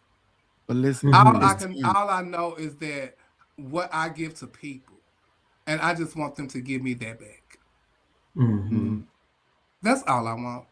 yeah, I don't like to be made a hoopla over. I don't have to hear my name ringing from everywhere, and I gotta be that girl. Bitch, I'm doing something that I love to do. Mm-hmm. And I enjoy doing it. And I'm thankful that people enjoy watching what I do. mm, And Mm-hmm. that's what makes me happy. I'm able to do this and I've been doing this for 30 years, you know. And consistently. I'm still able to sustain. I'm still Yeah, able to work. I'm still able to, be able to do what I do with a new hip, diverticulitis, being a post survivor, yeah. all of it. I'm You've still been through it here. all. Like Jasmine Yeah, Bonet yeah. said, I'm still here. I'm So still I Still here, don't know here. how to tell people to and it's celebrate me about to because come. guess what? You asked me something earlier and I say I celebrate me every day because I want to Mm-hmm. do what I want to do for my life. Yeah. Now, how you choose to celebrate me, that's on you. Mm. You know, you only can celebrate me the way you want to celebrate me. But I know how I want people to celebrate me, and that's to love me how I love you. Mm. Right. I love it. I love it. And But social every media. now and Oh, again, go ahead. Go ahead. Go ahead. no, go ahead. Go I'm gonna ahead. talk my No, no, no, go no, ahead. no, no, no, no. You go ahead. Go ahead. Somebody. Somebody, right? We like, no, you go, you go. No, bitch, you go. Bitch, I said you go. You go, bitch, you go. But so, but do you ever have moments though? And I understand being humble, but sometimes we do. God has blessed us in spaces that most wish they could be. Most wish they can share some of the rooms that you've been in. You know what I'm saying? You've had privilege and memberships to places that people could only ever dream of. Like I always go back. US of A is so big for you winning because no other girl has ever done it. That used to be one of the hardest pageants to win because back in the day, y'all had groups of 12 and you had to come out of groups. You understand what I'm saying? And Mm-hmm. you really had to compete on a level that's not seen today because everybody wants perfect scores for everything, right? Like, but y'all really had to Mm-hmm. work because you weren't just you were running against Whitney Page was your first run up. She wasn't no fucking slouch. Mm-mm. You know what I'm saying? This bitch get busy too. You know what I'm saying? Like you got all these people you run against, um, you one of the few people, like this ain't no shade. You one of the few people in this day and time that could beat Giselle. Giselle was on the streak that could nobody beat her. You know what I'm saying? You go and you do Queen, you do it at the top of your game. You go, you get first run up to Gay America. You ain't never really, I don't think I ever heard of you being left standing, not making a top something. You know what I'm saying? So you go through life with that type of legacy. Do you ever like look in the mirror sometimes and say, I'm one bad bitch and they can't fuck with me? I did at the time I went down that rabbit hole and saw that big girl when I was this size. Mm-hmm. I did it then. And that's when I kind of like realized the legacy that I have left for myself. But I still struggle with um I still struggle with being that girl. Mm. I still struggle with being her. I want you to work And on looking in that motherfucking mirror and saying it all the and I time. think because I can see when that girl get up there and she thinks she all that bitch and y'all can just take that from her just like that. it could be taken from her just like But that's because that. that girl is using it with arrogance. You wouldn't use it with arrogance. You would use And that with exactly, confidence. and I know that, but and I guess and it comes from not being celebrated. Trent. When I won Miss Gay US of A, you would think that when I came home, bitch, y'all was finna ring the bells and bitch, y'all was finna do the Yes, second line. Bitch, they didn't do yes. that. They didn't do that. I went out to the club with Nicole and Sasha Valentino, and me and Nicole and got full. Sasha Valentino was rolling, and she was out all night. So she celebrated more than me. So that was my party. Then a couple of months later, Chanel goes to Black Universe her first time and gets second runner up. They have a dinner, they have a show, they do the most. When I won Continental Plus, I gave up Miss US of A, and mind you, when I won US of A, ain't nobody. It's right there in Dallas. Didn't nobody drive up to come see me and do all of that. My crew came with me. And then there was this guy who still to this day named Derry, who ended up sponsoring me majorly for Continental Plus. And that was like one of the major sponsors I've ever had in my life. And he was there. I didn't even know Derek at the time when I won. When I won, and I'll never forget, Derek gave me $600 when I won the pageant, Miss US of A. $600. I didn't know who Derek was. So my city never celebrated me, but they did all the things. When I won Continental Plus, I came home. I won in April. I came home. Splash was the next week. I mean, Splash was that first weekend in May. I won in April. Guess when I performed as Miss Continental Plus? At Splash. They didn't make no big deal about me winning no Continental Plus. I ain't had no shows. I ain't had none of this. I ain't had no celebration. I ain't have none of that. I was winning all this shit. That when I won Miss US of A and gave up Incognito, I'm telling you, I was Miss Incognito. Went and won Miss US of A. Do you think they gave up? No. So I've never been celebrated like that. Bitch, I won Queen. Do you think I came home to a party? Better yet, I went to Universal Show Queen in Hawaii.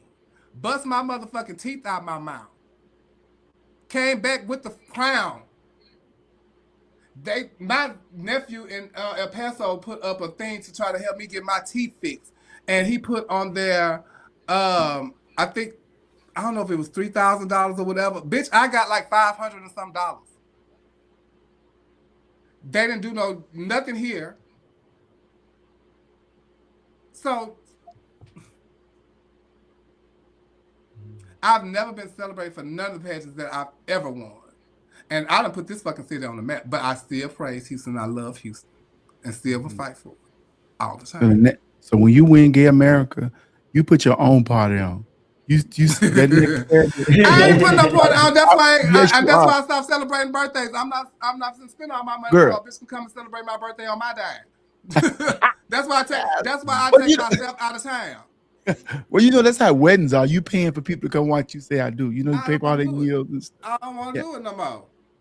No. You don't want to do it. Chevelle, what would you leave our audience with? Like if you had some word of advice that got you through life, the biggest thing you like to live by, what would you say?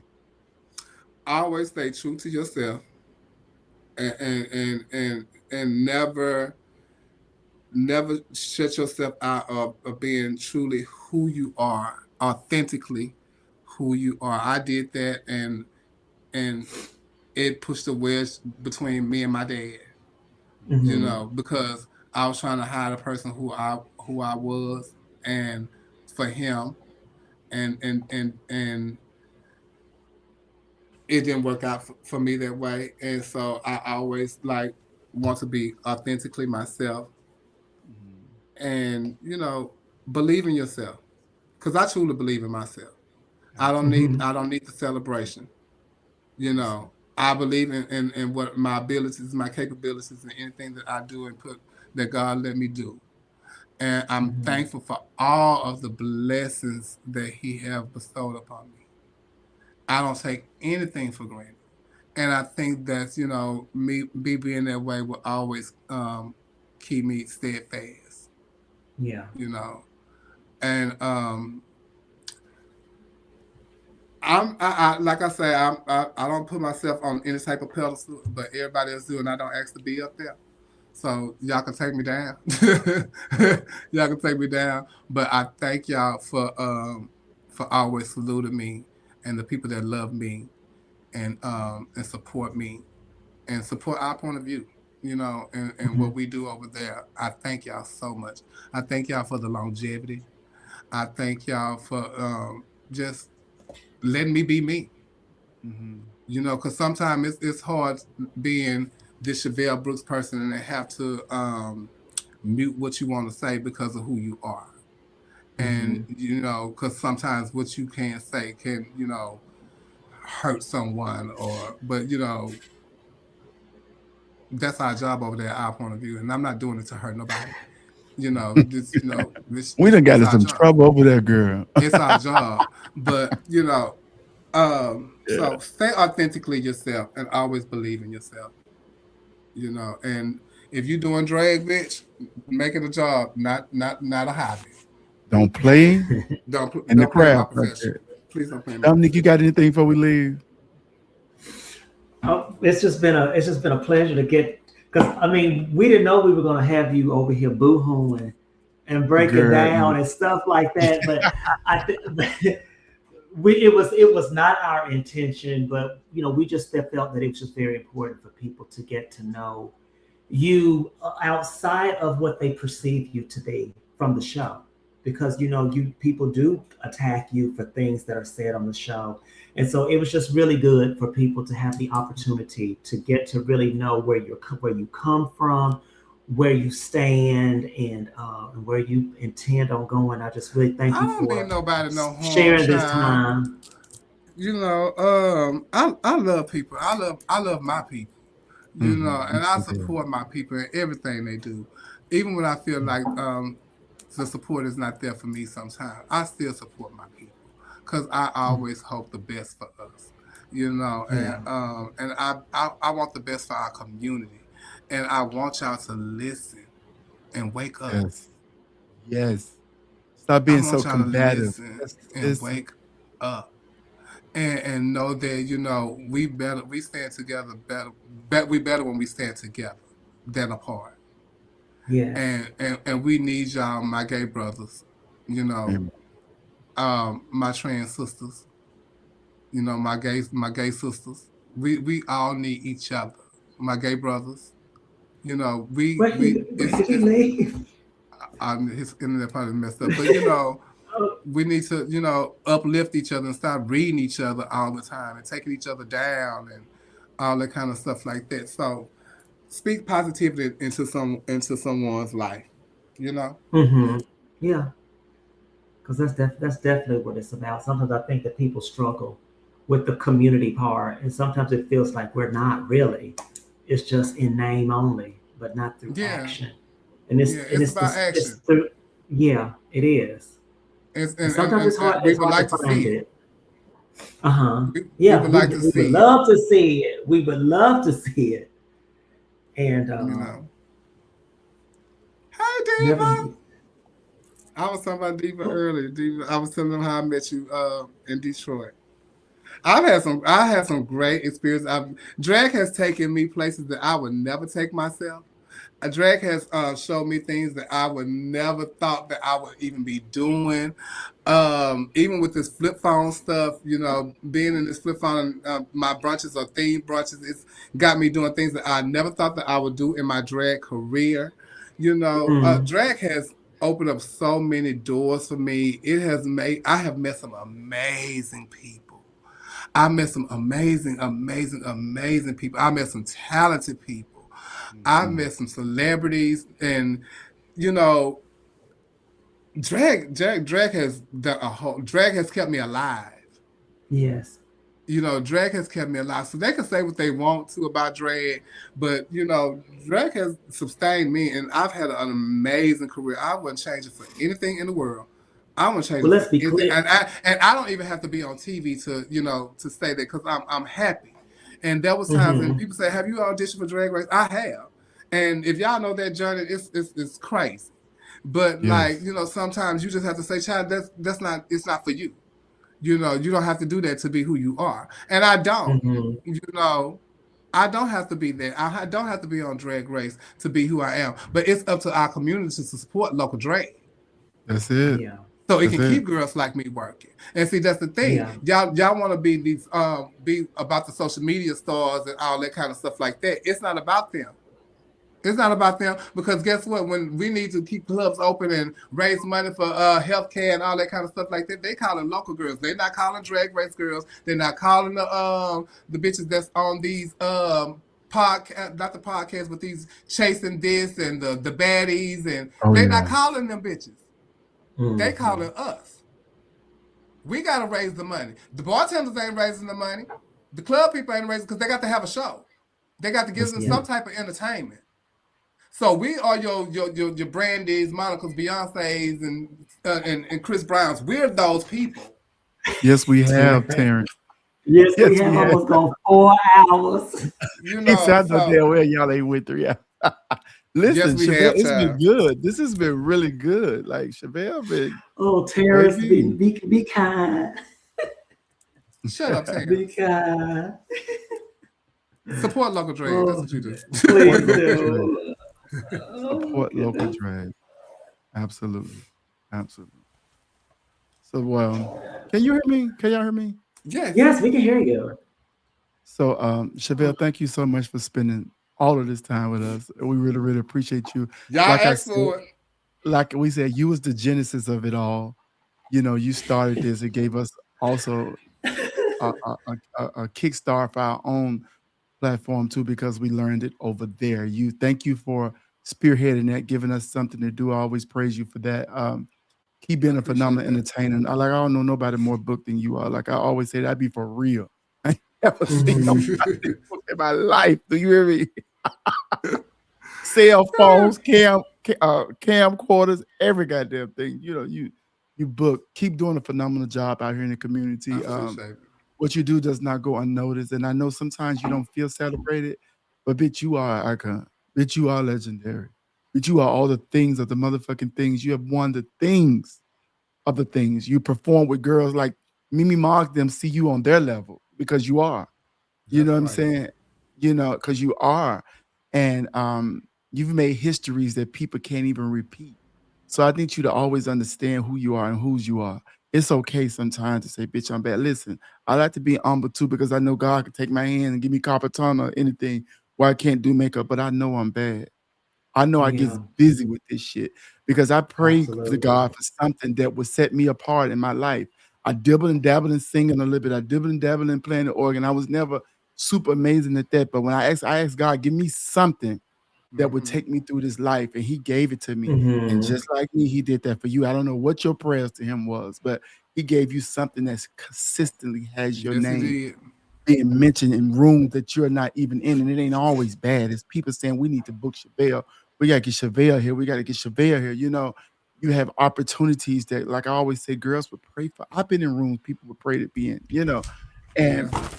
sometimes we got to understand who the fuck we are, and it's okay. It's okay. If Trump could get in front of this country and be the biggest asshole in the world, why we can't be known for our greatness that we possess? You understand? We possess that. That's God given. Nobody gave you that, but your No, man. genetics, your mother, your father, you know, God is indoctrinated in you, is innately in you, you know. So live in that. Thank you so much for all you do. Thank you so much for spending almost 4 hours of your Thursday night with us. I'm so glad you weren't booked nowhere, but Hello. Thank you. Thank y'all for having me. I appreciate it. And congratulations on a great job at what y'all doing. I appreciate y'all. I thank you. love being there with y'all every Wednesday, and I appreciate it. I'm glad that y'all have something that's spearheaded from our point of view that you can call your own, and you starting to do your thing over here, Trent. I really appreciate it. I love it. I want to say this. I thought about this today before I leave. Do you know it's been 26 years I've been knowing you? I Really? met you. Yes, I met you when I was Miss Gay USA Bay, and I came to Memphis, and from Miss Tennessee, and um, Tanisha was a former, and I stayed at her house. That's why I was talking about the little shorts. And, and so I So stayed you at her saw it house, firsthand. and we went to Kiki's beauty salon. Okay. And we went to the beauty salon, and after we performed at Tennessee, that's where I met Antonio King, because Antonio King drove us to Springfield, Illinois. I think Tanisha was either giving up Tennessee and she was going to Illinois to do the pageant, or it was vice versa. Okay. Or vice versa. But he took us to Springfield for the pageant. We came by your house, and you came downstairs, and I said, "My God, who is that?"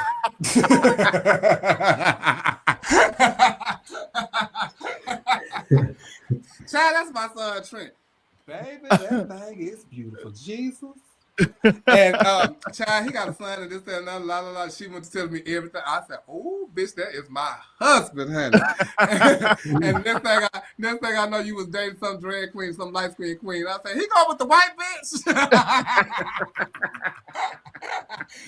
we could have been Coco and Marty, bitch. Okay. I used to tell Antonio that all the time, child. And so I've actually known you since then and followed your career. And so I'm so proud of you and the person you have become. So congratulations, and thank y'all for being a part of our point of view. I love you. And Dominique, our relationship goes far and beyond. And it's like the connection with Collections and everything, but we have our own bond. And I love that we have our own relationship, and I can call you a true sister, and that's not being no Davenport, that's being my sister. Thank y'all so much for this opportunity. I really appreciate it. I love y'all so much. And I hope y'all enjoyed us talking all this time. I thank y'all for sitting here and listening to my shit. Okay. Yes, it was great. Thank you so much, child. Well, listen, we've always indebted and we always grateful. Okay. See y'all later. Thank y'all for tuning in. Y'all know I'm a Janet fan. Okay. Thank y'all so much for tuning in with us on this good old Thursday night. Well, I mean, we went a while. Chevelle came in swinging, baby. And I love when we get to interview people that just know how to talk. I really love that. It's everything. The stories was amazing. The advice was amazing. She has such an amazing, beautiful career. Still going. Listen, that ain't easy to be in something 30 years and still going. No, you know what I'm saying? Because sometimes, let me tell you something. Industry I'm in, sometimes it's up and down. So I'll be like, Lord, what am I be doing in the next 10 years? Sometimes I be thinking like, what the fuck? But it's amazing to have that longevity. And I'm so glad we got to interview Chevelle. We so glad y'all stuck around to it wasn't no 8 hours, la la. Thank you, James. Shut up, Shavonna. But look, we finna go. I love you, Dominique. Love Chevelle. Love you too. Love y'all for watching us. Thank y'all. We'll talk to you later. We'll see you next week. All right? I'm not saying Shavonna now. Where is the closest song?